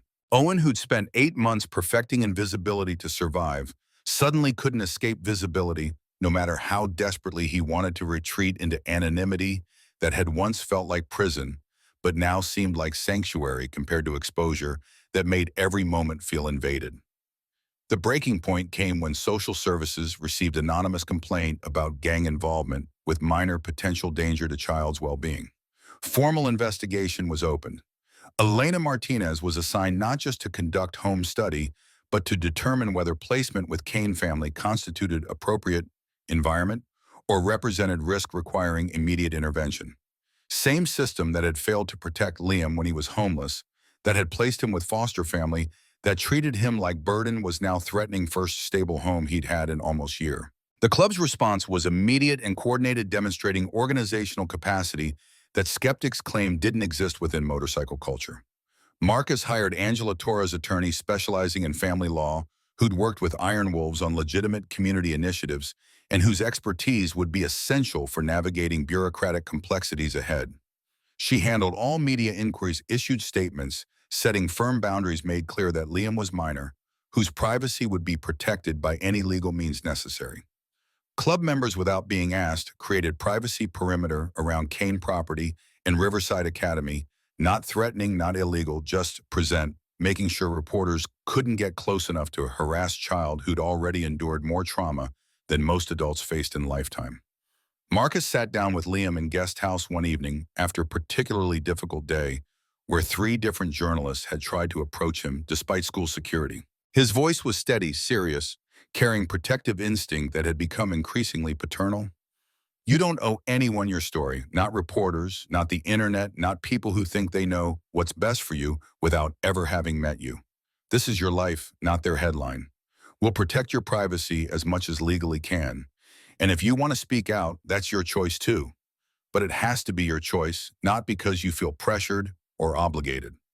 1 week after rescue, Liam was discharged from hospital with list of medications, strict instructions about physical therapy, and strange sensation of walking towards something instead of away from it. Sarah drove them in family SUV rather than motorcycle. Marcus in passenger seat, scout alert, in back beside Liam, sensing significance of this journey, even if he couldn't understand destination. The guest house sat behind main residence, small structure with cream-colored siding and red door that looked like it belonged in storybook rather than real life. When Sarah unlocked door and stepped aside to let Liam enter first, he stood frozen in doorway, unable to move forward. Clean. That was first thing hitting him with force that threatened to overwhelm careful control he'd maintained. Clean walls, clean floors, clean windows, letting in actual sunlight. Small living area with couch and television. Bedroom with real bed, not cardboard, with sheets smelling like laundry detergent and comforter thick enough to keep out any cold. Bathroom with hot water and towels stacked on shelf. Tiny kitchen with refrigerator Sarah had already stocked with simple foods she thought 12-year-old might like. It was more than Owen had lived in even before his mother died, more than he'd imagined having access to when survival had been measured in days rather than dreams. The overwhelm made his chest-tight hands shake walls he'd built, threatening to crumble completely. Emma appeared in doorway that afternoon, small frame, hesitant eyes still holding shadows of what had happened in park. She didn't speak initially, just stood there holding something behind her back. Liam, sitting on couch with Scout's head in his lap, gave her what he hoped was encouraging nod. She stepped inside carefully, then thrust forward piece of paper drawing, created with crayons depicting park scene, fountain little girl, and figure that could only be Liam, with cape flowing behind him, standing between her and two dark scribbled shapes. At top, in careful letters, someone had helped her spell, "Thank you for saving me. You are my hero." Liam took drawing with hands that trembled, studying every crayon stroke, every color choice, every detail of how 6-year-old had processed trauma in his sacrifice. He carefully folded it and put it in pocket where he'd keep it until paper wore thin from repeated handling. "You're welcome, Emma. I'm glad you're safe." She smiled small and genuine, then ran back to main house. Her fear of him seemingly dissolved by acknowledgement that he was safe too, that heroes could be human and vulnerable, and worthy of gratitude expressed through crayon and construction paper. 2 weeks post-rescue, Elena Martinez concluded her investigation with thoroughness that suggested she took responsibility seriously. She'd toured guest house, reviewed Kane family dynamics, spoken with club members, consulted with Detective Morrison about kidnapping incident, examined Marcus and Sarah's backgrounds, evaluated club's legitimate businesses and community programs. Her findings painted a picture of unconventional arrangement that nonetheless provided stability Liam desperately needed. But complications persisted. Captain Richard Webb, Derek Walsh's protector within police department, called Martinez directly with anonymous tip about MC's gang activity, suggesting placement with club was dangerous despite lack of evidence supporting claims. Martinez recognized intimidation tactics when she encountered them and reported interference to her superiors, but pressure from law enforcement complicated approval process in ways that required judicial intervention. Public hearing was scheduled to determine permanent custody judge needing to approve arrangement given MC, involvement and media attention surrounding case. Courtroom packed with supporters and skeptics, reporters filling back rows, tension thick enough that bailiff maintained heightened alertness throughout proceedings. Arguments presented followed predictable lines. CPS attorney obligated to question arrangement regardless of personal opinion, raised concerns about motorcycle club, lacking traditional family structure, questioned whether environment was appropriate for traumatized minor, suggested more conventional placements might serve Liam's interest better. Angela Torres defended with evidence of Liam's transformation, medical records showing excellent care, school enrollment, demonstrating proper educational support, psychological evaluation indicating he was thriving in current placement, and most importantly, Liam's own testimony delivered privately to Judge in chambers where crowd couldn't influence his honesty. Judge spoke to Liam alone, no attorneys present, just 12-year-old and judicial authority trying to determine what truly served child's best interests. Do you feel safe with Kane family? Do you want to stay there? Have you been pressured or coerced? Do you understand other options exist? Liam's answers were clear, direct carrying conviction that came from knowing exactly what he was choosing. They gave me family when I had nothing. I'm safe fed going to school, have my dog. For first time in 8 months, I'm not just surviving, I'm living. People think bikers are scary. I thought that too before, but they showed up when nobody else did. System failed me. Foster care failed me. These people haven't, and I trust them. Judge's ruling delivered after reviewing all evidence and testimony acknowledged unconventional nature of arrangement, but couldn't dismiss outcome that was undeniable. Liam was thriving. Formal foster placement was approved with the Marcus and Sarah becoming legal guardians. 6-month review. Required a standard oversight but immediate custody granted based on preponderance of evidence, suggesting this placement served child's best interests above convention or prejudice. Outside courthouse media circus erupted with reporters shouting questions. Angela made brief statement about Liam finding family who loved him, emphasized that privacy should be respected. Moving forward, then ushered everyone to waiting vehicles before additional questions could complicate victory they'd just secured. But victory came with warning. Tank delivered privately after they'd returned to Kane property. Captain Webb left courthouse too fast. This isn't over for him. Derek Walsh is still at large, investigations ongoing, and Webb's blocking it at every turn. They'll come at this differently now that legal approach failed. Detective Morrison confirmed when he called later that evening Walsh had vanished after failed abduction. No leads on location, Webb running interference, claiming insufficient evidence suggesting abduction attempt, was misidentified, basically protecting Walsh through channels Morrison was still trying to map. Emma had been targeted specifically, someone had marked her. And until they understood why and identified who had provided intelligence to kidnappers, threat remained active and evolving. Marcus hadn't told Liam about ongoing threat, wanting him to heal without additional fear, but reality couldn't be avoided indefinitely.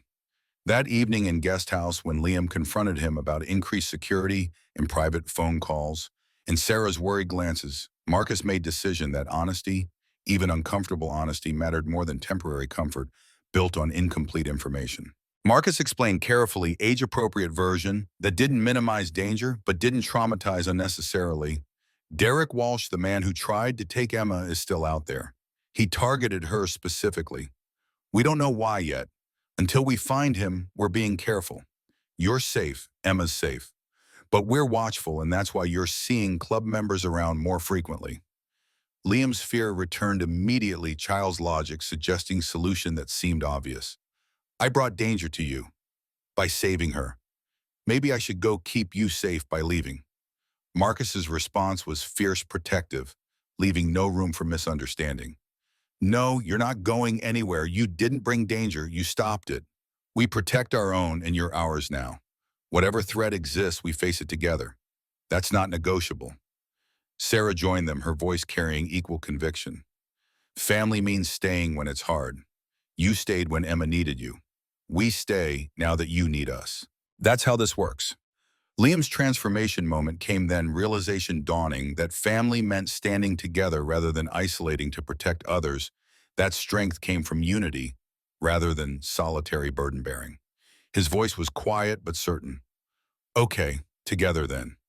Phone rang moments later, Marcus answering with expression that darkened as Detective Morrison's urgent voice delivered news requiring immediate response. We found Walsh's hideout.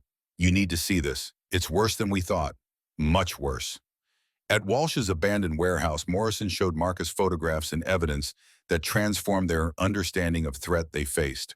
Wall covered with surveillance photos not just of Emma, but dozen other children, all connected to high-value families, all documented with schedules and routines and vulnerabilities. Organized kidnapping ring targeting specific kids based on intelligence that required inside source. Information was coming from someone with access to families, someone feeding Walsh details that enabled precise targeting. Most disturbing discovery was evidence suggesting Trader existed within circle of trust, school staff, club, associate business partner, someone close enough to observe patterns without raising suspicion. Morrison's warning was stark. Walsh didn't work alone. Ring is bigger than we knew. Someone in your circle might be feeding information. Until we identify, source everyone suspect. Trust no one new. Watch everyone carefully. Marcus returned home without telling Liam full scope of threat, but security increased subtly. MC remained on high alert. Investigation continued quietly while Liam settled into new life, unaware how deep danger really went. That night, Liam finally slept peacefully with Scout beside him, guest house dark and quiet, recovery progressing despite complications swirling beyond his awareness. But in shadows outside, Kane property figure stood watching, observing, taking notes and photographs with methodical precision that mirrored Liam's own documentation habits, but served sinister purpose. Threat wasn't over. It was escalating. And the debt Marcus had committed to honoring would demand far more than anyone had anticipated when 300 motorcycles rolled into hospital parking lot to save Invisible Boy, who'd chosen courage over safety. Riverside Academy terrified Liam in ways the beating hadn't fear manifesting not as physical threat, but as exposure to normalcy. He'd lost access 2 years before circumstances had spiraled beyond control. He stood outside the building on his first morning backpack Sarah had purchased filled with supplies he hadn't selected, wearing clothes that fit properly, but felt foreign against skin accustomed to threadbare fabric and grime. Students clustered in groups demonstrating easy familiarity of children who'd known each other for years, their laughter carrying across courtyard where Liam remained frozen, paralyzed by certainty that he didn't belong among people whose lives had remained intact while his had shattered completely. Marcus had driven him that morning truck cab filled with silence that felt supportive rather than oppressive. Before Liam climbed out, Marcus offered words meant to anchor him through panic, threatening to overwhelm careful composure. You don't have to be anyone but yourself in there. Nobody's expecting perfect. Just show up and try. That's all we're asking. The homeroom teacher, Miss Warren, possessed enthusiasm that seemed genuine rather than performative. Her smile warm when she noticed Liam taking a seat in back corner, where instinct to remain invisible kicked in automatically. When she asked him to introduce himself to the class, dread flooded through him with intensity that made breathing difficult. 20 pairs of eyes turned toward him with curiosity, ranging from mild interest to complete disinterest, and his mind went blank for several long seconds before finding words simple enough to deliver without voice cracking. I like dogs and fixing things. I'm still figuring out the rest. It wasn't eloquent, wasn't impressive, but it was honest. Miss Warren thanked him, and he sat down feeling both exposed and oddly relieved that he'd survived the moment without collapsing entirely. Morning classes moved faster than Liam could process information, flying past comprehension, shaped by 8 months away from formal education. Math concepts he'd missed entirely during time on streets. History discussions referencing events he had no context for understanding. Science labs with equipment he'd never used and in procedures that seemed designed to highlight how far behind he'd fallen. He took notes frantically, knowing he'd need tutor Sarah had arranged to explain everything he was failing to grasp in real time. Lunch presented new problem requiring navigation of social dynamics he didn't understand. The cafeteria organized itself through invisible but absolute boundaries. Tables claimed by established groups whose membership criteria remained mysterious to outsiders. Liam grabbed tray, got food he barely looked at, scanned for somewhere to sit that wouldn't require inserting himself where he wasn't wanted. Empty table and corner felt safer than attempting integration with classmates whose lives bore no resemblance to his own experience. He'd made it halfway through sandwich when someone approached skinny kid about his age, wearing glasses and shirt featuring equation Liam didn't recognize. The boy gestured to empty seat across from Liam with directness that was oddly refreshing.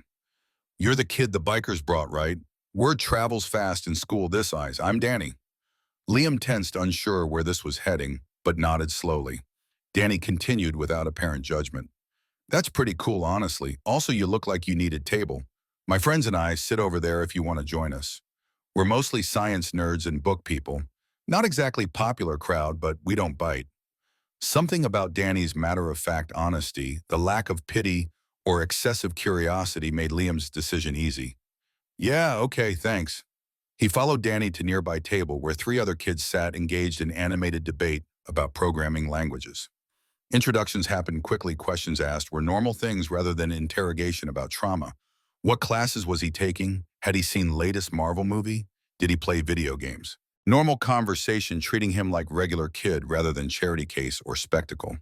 By lunch's end, Liam had contributed to debate about whether electric or gasoline motorcycles were superior, mentioned Scout, which prompted someone to show pictures of their own dog, and felt something unfamiliar settling in his chest that might eventually become friendship if given time to develop properly.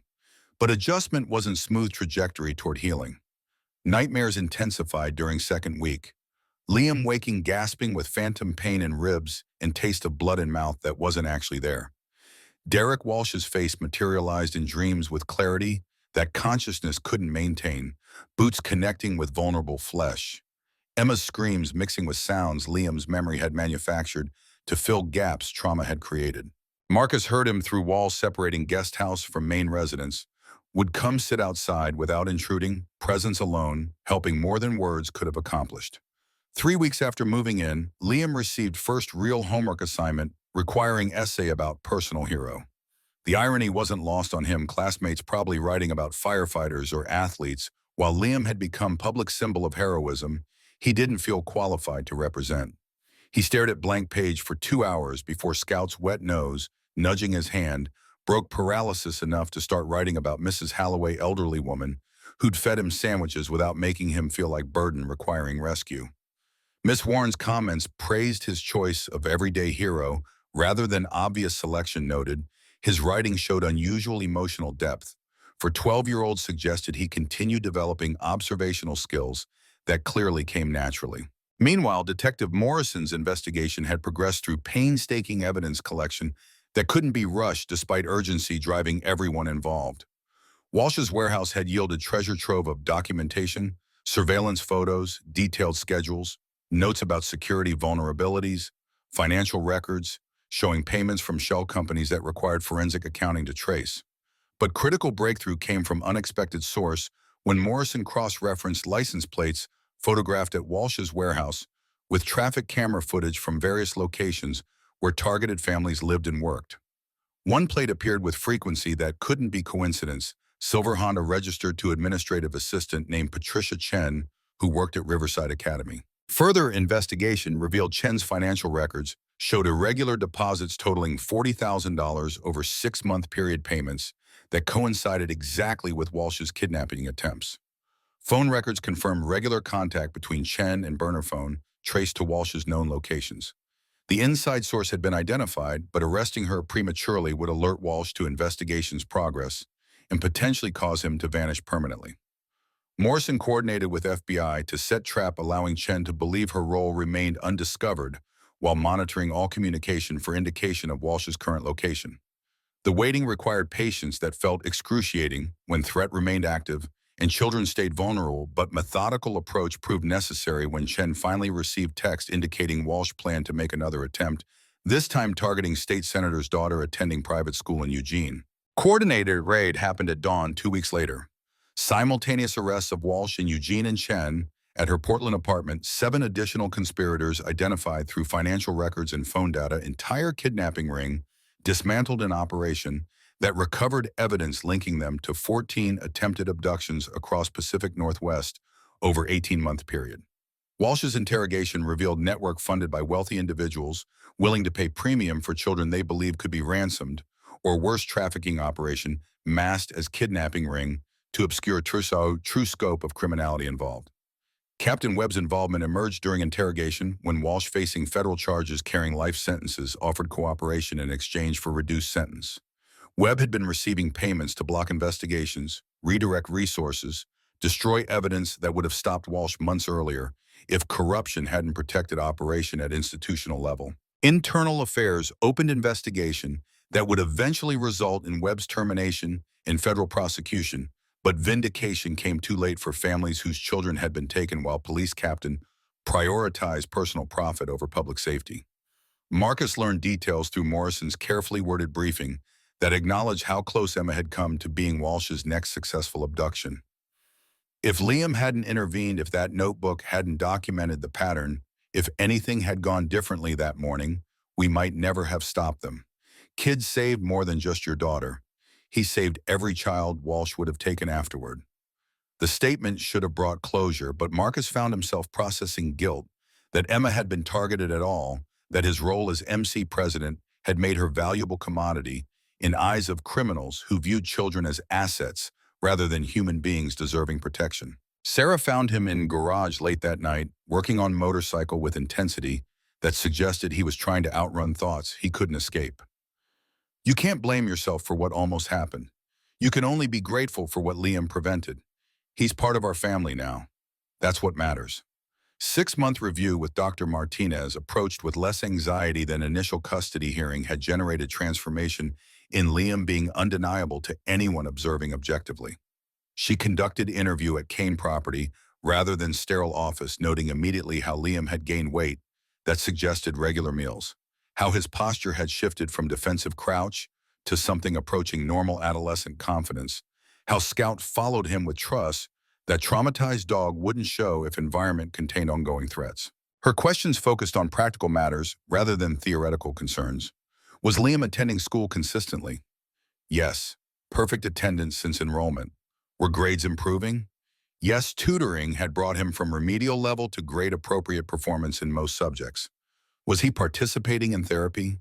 Yes, weekly sessions with Dr. Chen, who specialized in childhood trauma and reported significant progress processing both mother's death and recent violence. Did he feel safe? The question hung in air for a moment before Liam answered with certainty that surprised even himself. Safer than I've ever felt. Even before everything fell apart with my mom. This is what family's supposed to feel like. Martinez closed her file with expression, suggesting she'd reached conclusion before arriving, but protocol required thorough documentation. Custody remains appropriate. Review in 12 months will determine long-term status, but nothing I've observed suggests this placement should be disrupted. You're doing well, Liam? Keep doing what you're doing.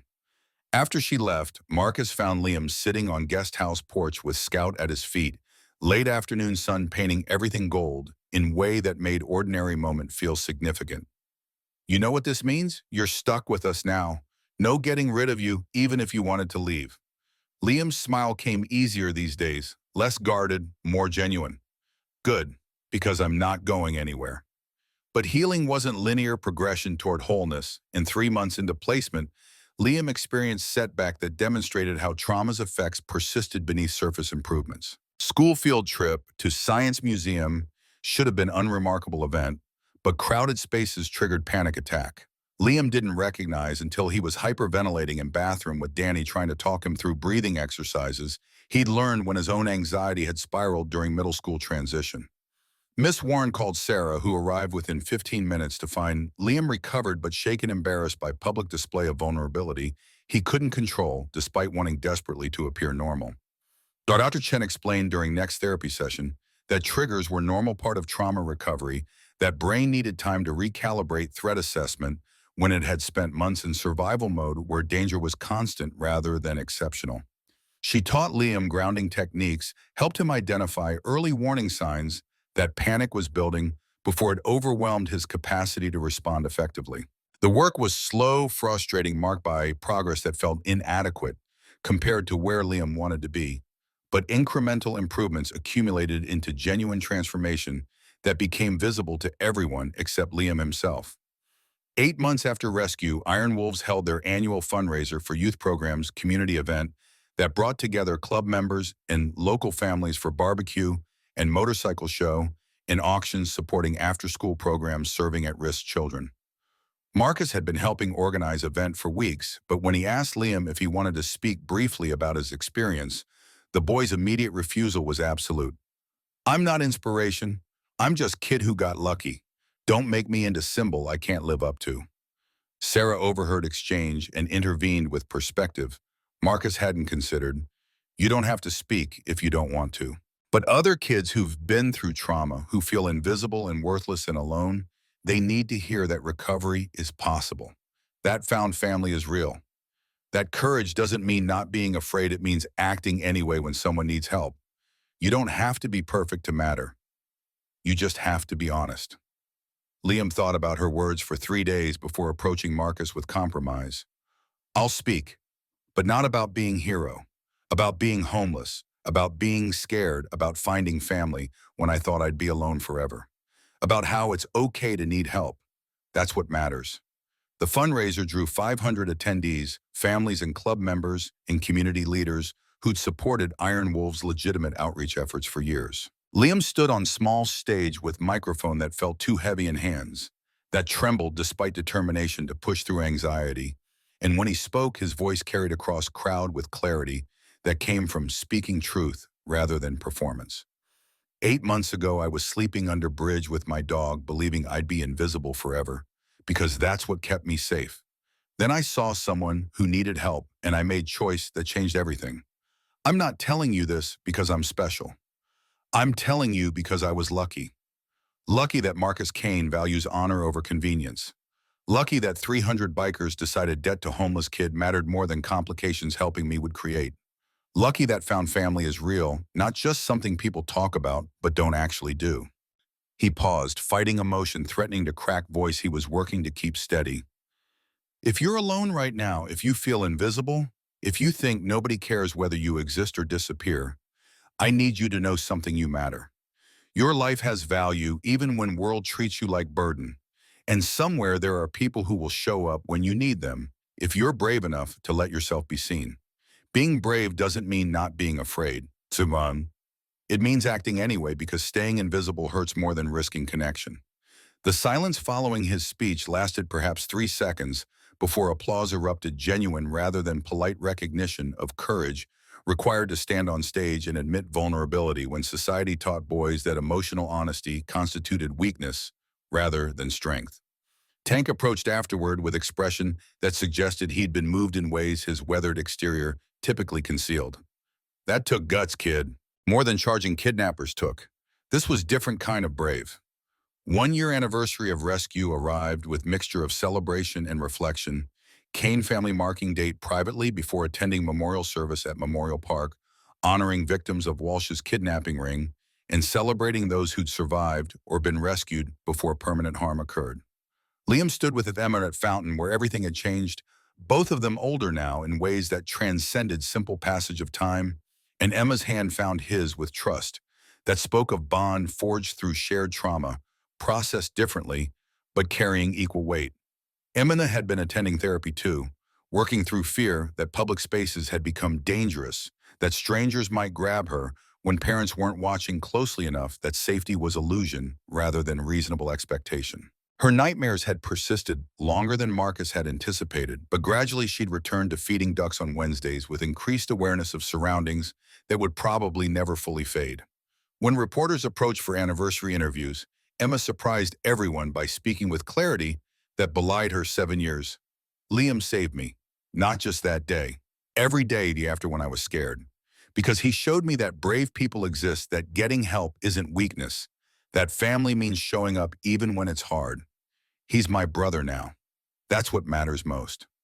Media coverage of anniversary was extensive but respectful stories, focusing less on sensational details of kidnapping attempt and more on transformation that had occurred in years since Invisible Boy had chosen visibility at moment when it mattered most. Jessica Wright, journalist who'd initially pursued expose, instead wrote thoughtful piece about chosen family and complexity of judging people by appearance rather than action. Her perspective shifted by year of watching Liam thrive in environment conventional wisdom suggested was inappropriate for traumatized minor. But perhaps most significant development came not from external validation, but from internal shift in how Liam perceived himself. Art class assignment to create self-portrait resulted in piece that demonstrated growth. Mr. Patterson immediately recognized as breakthrough moment. Liam had painted himself not as invisible boy, surviving on streets, not as victim of violence, not as rescued charity case, but as young person standing at intersection between past that had shaped him and future he was actively constructing. Background showed bridge and park and hospital, but foreground depicted Liam with scouts surrounded by family, both biological and chosen: Marcus and Sarah and Emma, and club members who'd become constants rather than temporary supports. Mr. Patterson's assessment carried weight of someone who'd taught long enough to recognize when art transcended technique to communicate truth. You're not invisible anymore, but more than that, you don't want to be. That's healing. Not forgetting what happened, but choosing to build life beyond survival. 2 years after rescue, Liam had grown 3 inches and gained 20 pounds physical transformation, matching emotional growth that therapy and stability had enabled. His grades placed him in top third of his class test scores, suggesting college was realistic goal rather than impossible dream. He joined robotics club where his mechanical aptitude developed through necessity on streets translated into genuine talent for engineering problems requiring creative solutions. Danny had become best friend in traditional sense sleepovers and inside jokes and trust that came from mutual weirdness, accepted rather than judged. But most striking change was invisible to anyone who hadn't known Liam before he smiled regularly, now genuine expression rather than social mask worn to deflect attention. He'd learned to accept help without viewing it as debt requiring repayment. He could receive compliments without immediately discounting them or searching for manipulation beneath kindness. He'd begun to believe that good things could last, that people who said they cared actually meant it, that family built through choice carried same weight as family bound by blood. Marcus watched this transformation with pride that felt paternal in ways that had surprised him initially but now seemed natural extension of commitment made when 300 motorcycles rolled into hospital parking lot because honoring debts was code his club lived by. Late one evening, working side by side in garage on custom bike order, Marcus spoke thoughts that had been forming for months. You know, Sarah and I have been talking about making this permanent, not just custody, but adoption if you're interested. Legal recognition that you're our son, not foster placement with expiration date. No pressure, just want you to know the option exists if you want it. Liam's hands stilled on wrench. He'd been using processing words that carried weight. He wasn't sure how to hold, you do that, even though I'm not actually yours. Marcus's response was immediate, certain. You became ours the moment you threw yourself at kidnappers to save Emma. Everything since has just been paperwork, catching up to reality we've all been living. You're our son in every way that matters. Making it legal would just be acknowledging truth everyone already knows. 3 months later, adoption was finalized in brief courthouse ceremony, attended by immediate family and select club members who'd been present from beginning. Liam Bennett became Liam Kane, name change that felt less like losing identity and more like gaining one that included history before, but wasn't defined solely by loss and trauma. Judge's pronouncement was simple, bureaucratic, but carried emotional weight that had Sarah crying and Marcus's voice rough when he spoke afterward. Welcome to the family officially. Not that anything really changes except the paperwork. But Emma, now 8 and possessing wisdom that seemed beyond her years, corrected him with observation that demonstrated she understood significance others were minimizing. Everything changed. Liam's not alone anymore. That's everything. 5 years after rescue, Liam was 17 and planning for college, SAT scores strong enough that scholarships appeared likely applications, emphasizing both academic achievement and life experience that essay prompts never quite captured adequately.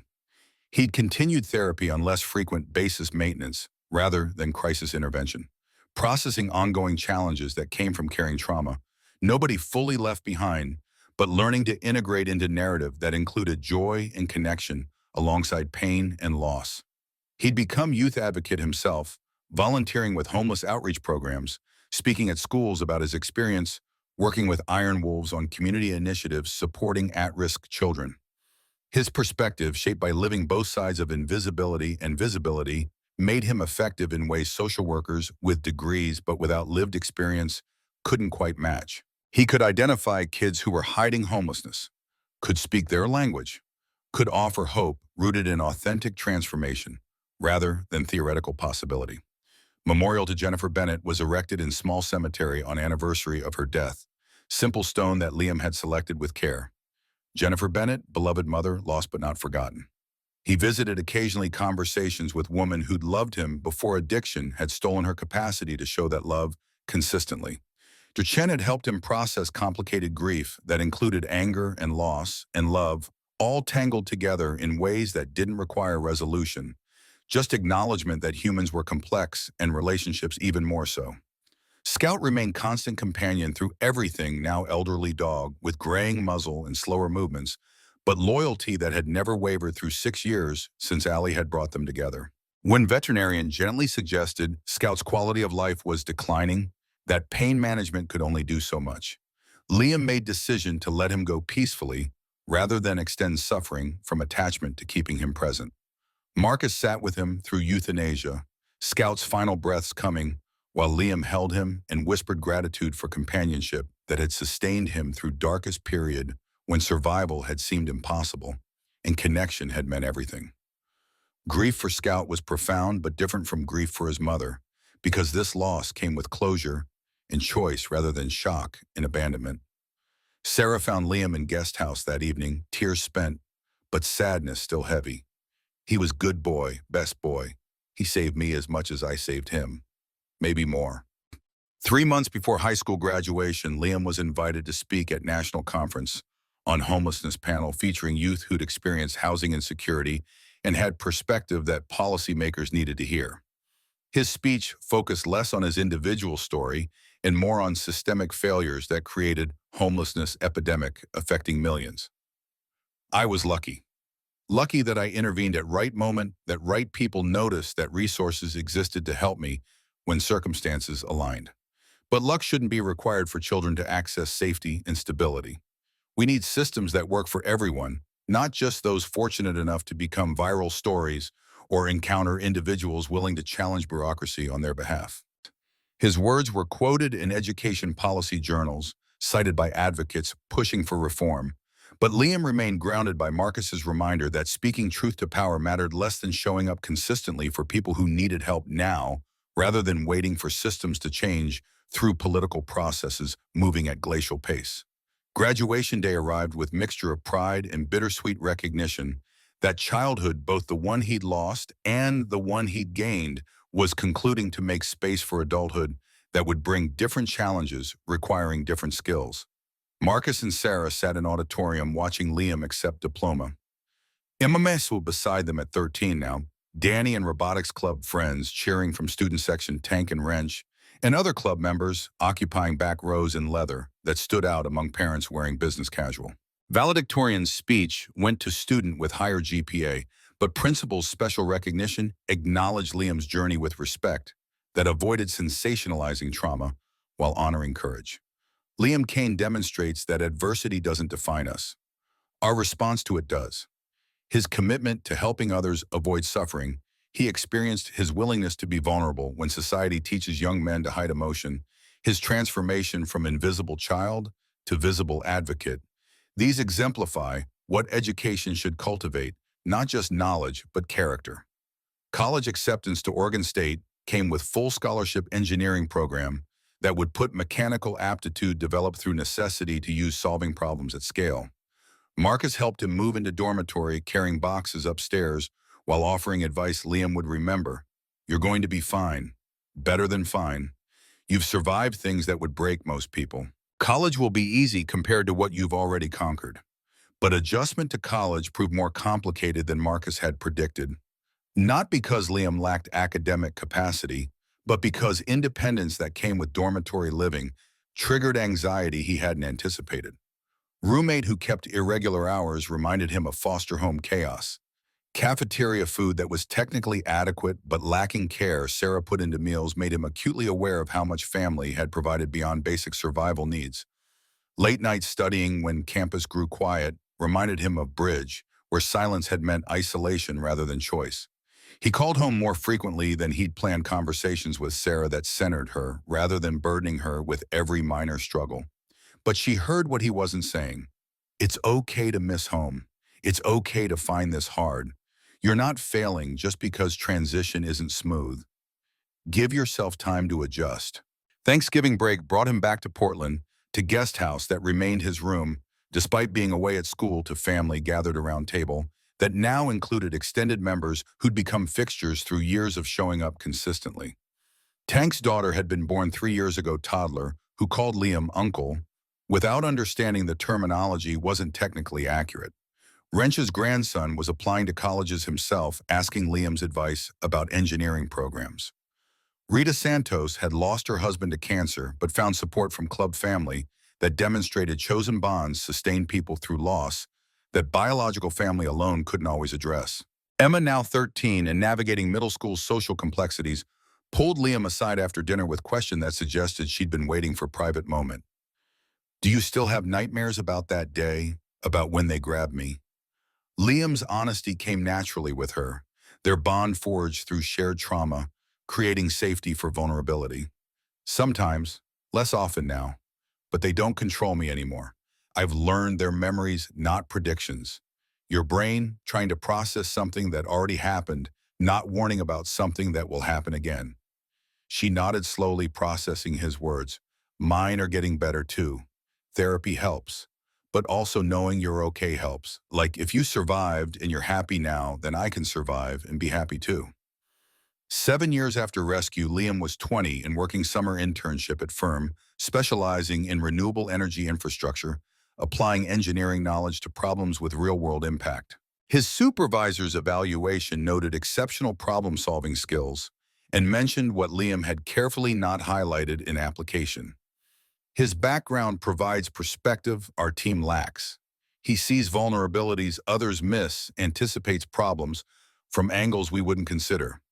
Whatever shaped him made him valuable asset. On anniversary of rescue, Marcus called him back to Portland for gathering he'd mentioned was important, but hadn't elaborated about purpose. Liam arrived to find Memorial Park transformed, new pavilion-bearing plaque, in honor of Liam Kane and all who choose courage when others look away. The dedication ceremony was brief, city officials acknowledging collaboration between Iron Wolves MC and local government on youth programs that had served 300 at-risk children in 7 years, since rescue had sparked community organizing around protecting vulnerable kids. But moment that mattered most came after official speeches concluded, when elderly Korean woman approached Liam with recognition and eyes that suggested she'd been watching his journey from distance. "You remember me, Mrs. Holloway? I used to feed pigeons here." Liam's throat tightened with emotion as memory flooded back. "You fed me too. Sandwiches. You left them on the bench. You saw me when everyone else looked past me." Her smile was gentle, knowing, "I knew you'd be okay. You noticed things, cared about others even when you had nothing." That character doesn't disappear just because circumstances improve. "I'm glad you found family. You deserve better than streets gave you." 10 years after rescue, Liam was 22 and graduating with engineering degree, job offer already accepted with firm that specialized in infrastructure supporting homeless services, career that combined technical skills with passion for addressing systemic failures that created housing insecurity. Marcus and Sarah sat in an audience again, this time with grandchild in Sarah's arms, Emma's daughter born when she was 19 and choosing to keep baby despite challenges single parenthood would bring, because her family had taught her that chosen support mattered more than traditional timelines. Emma had become social worker herself, specializing in child protective services, determined to reform system from inside that had failed Liam and countless others. Her perspective, shaped by witnessing both trauma and recovery, made her effective advocate for children navigating bureaucracy, designed theoretically to help, but often causing additional harm through institutional rigidity. At graduation party Marcus hosted at Clubhouse, now in its 4th decade of operation, Liam stood before a gathering of people who'd become family through choice and commitment. "10 years ago, I was an invisible boy sleeping under bridge, believing I'd be alone forever. Then one morning I made a decision that changed everything, not just for me, but for everyone here. Marcus Kane taught me that family isn't blood, it's who shows up. That honor means keeping commitments even when they're hard. That courage is acting when action is needed, not when it's convenient." His voice grew stronger as he continued. "But what I've learned since is that being saved isn't passive experience. It's accepting help, working through trauma, showing up for yourself the way others show up for you. It's choosing connection over isolation, even when isolation feels safer. It's believing you're worth investing in when everything in your history suggests otherwise. Every person here has shown me what family means through action, not words. That's the debt I can never fully repay, but I can honor it by showing up for others the way you showed up for me." Tank raised glass and toast. That entire clubhouse echoed to Liam. He was never invisible. We just needed to learn how to see him. 15 years after rescue, Liam was 27 and married to a woman he'd met through advocacy work, Maya, who ran a nonprofit supporting homeless youth and understood his passion for addressing failures that created poverty rather than simply managing its symptoms. They'd welcomed son Jacob, whose arrival had transformed Liam's understanding of Marcus's protective instincts in ways he couldn't have grasped until experiencing fatherhood himself. Marcus, now 53 and transitioning club leadership to younger generation, while remaining involved in community programs that had become his legacy, held his grandson with tenderness that suggested experience had deepened rather than diminished his capacity for love. He looks like you did when you were small, before everything fell apart. Maybe he'll have easier path than you had. That's what we work for, right? Each generation having better chance than the one before. Liam watched his father holding his son, 3 generations connected through choice as much as biology, and felt gratitude for journey that had brought him from bridge to family that spanned chosen and blood bonds without distinguishing between their validity. He'll have what I have now, family that shows up. That's everything. Sarah, now 51 and teaching parenting classes to foster families, had learned from Liam's experience what conventional training couldn't teach, that trauma required patience and consistency, that love wasn't enough without action, demonstrating commitment, that family was verb requiring continuous effort rather than noun existing passively once established. Emma, 21 and still navigating single parenthood while completing social work degree, had become advocate. Marcus was proud of in ways that transcended pride in her survival. She'd transformed trauma into purpose, choosing career that would protect other children from experiencing what she'd barely escaped. On 20-year anniversary of Rescue Memorial Park, held ceremony honoring 2 decades of collaboration between Iron Wolves MC and city programs supporting vulnerable youth. 3,000 children had been served through initiatives sparked by one homeless boy's courage and one biker's commitment to honoring debt that couldn't be reduced to transaction or obligation. Liam stood at podium with gray just beginning to streak his hair, at 32 engineering career, established but advocacy remaining central to identity forged through experience. 20 years ago, I was 12 and invisible, believing I'd die alone under bridge where nobody noticed I existed. Then I chose to act when child needed help, and that choice brought me family I couldn't have imagined. Marcus Kane showed me that honor means keeping commitments even when they're hard. That family is who shows up when you're broken and alone. That courage isn't absence of fear, but action despite it.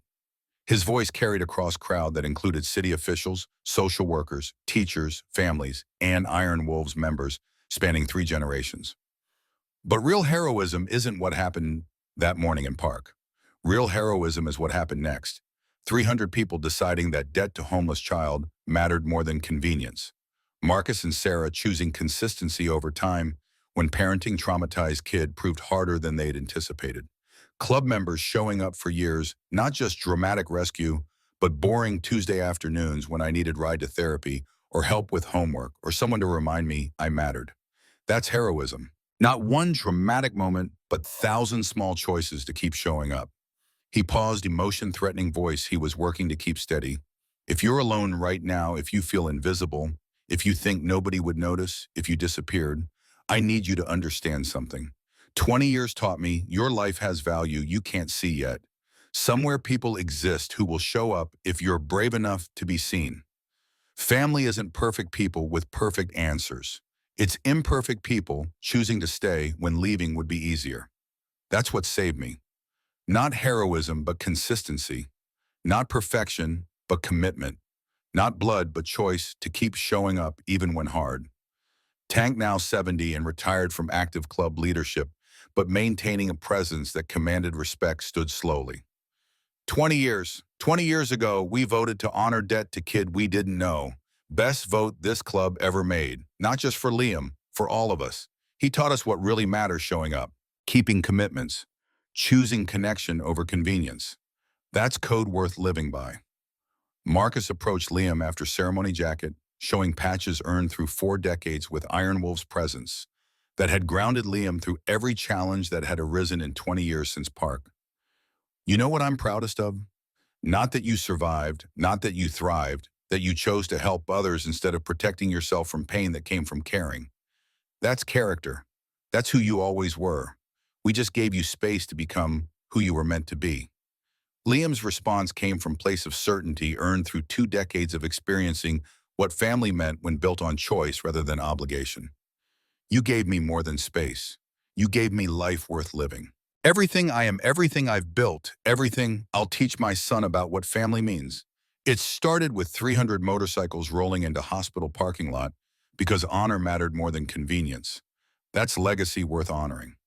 As sunset painted Memorial Park in gold light that made ordinary moment feel sacred, Liam watched Jacob playing with Emma's daughter, 2 children who'd never know invisibility because their family had learned that showing up mattered more than any single dramatic rescue ever could. Scout's memory remained present in photographs displayed throughout Kane home, a reminder that loyalty and love transcended species and circumstance. Jennifer Bennett's grave received flowers regularly, forgiveness and love coexisting with memory of how addiction had stolen mother he'd needed. But what defined Liam's life wasn't loss or trauma or dramatic rescue that had changed trajectory. What defined him was choice made daily to show up for others, the way family had shown up for him, to see people others overlooked to act when action was needed, rather than waiting for someone else to carry burden that anyone could shoulder if they chose courage over convenience. 20 years after Invisible Boy had chosen visibility, at moment when it mattered most, family forged through choice demonstrated that honor was verb, requiring continuous action, that courage was practice rather than trait, that love built through showing up day after day carried weight blood alone couldn't match. The ride wasn't over.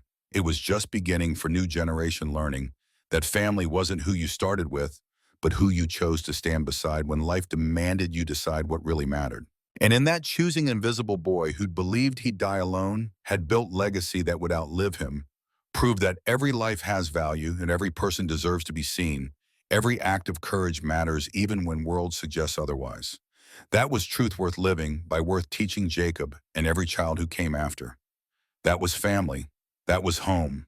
That was love, built not on perfection, but on showing up consistently when others would have looked away.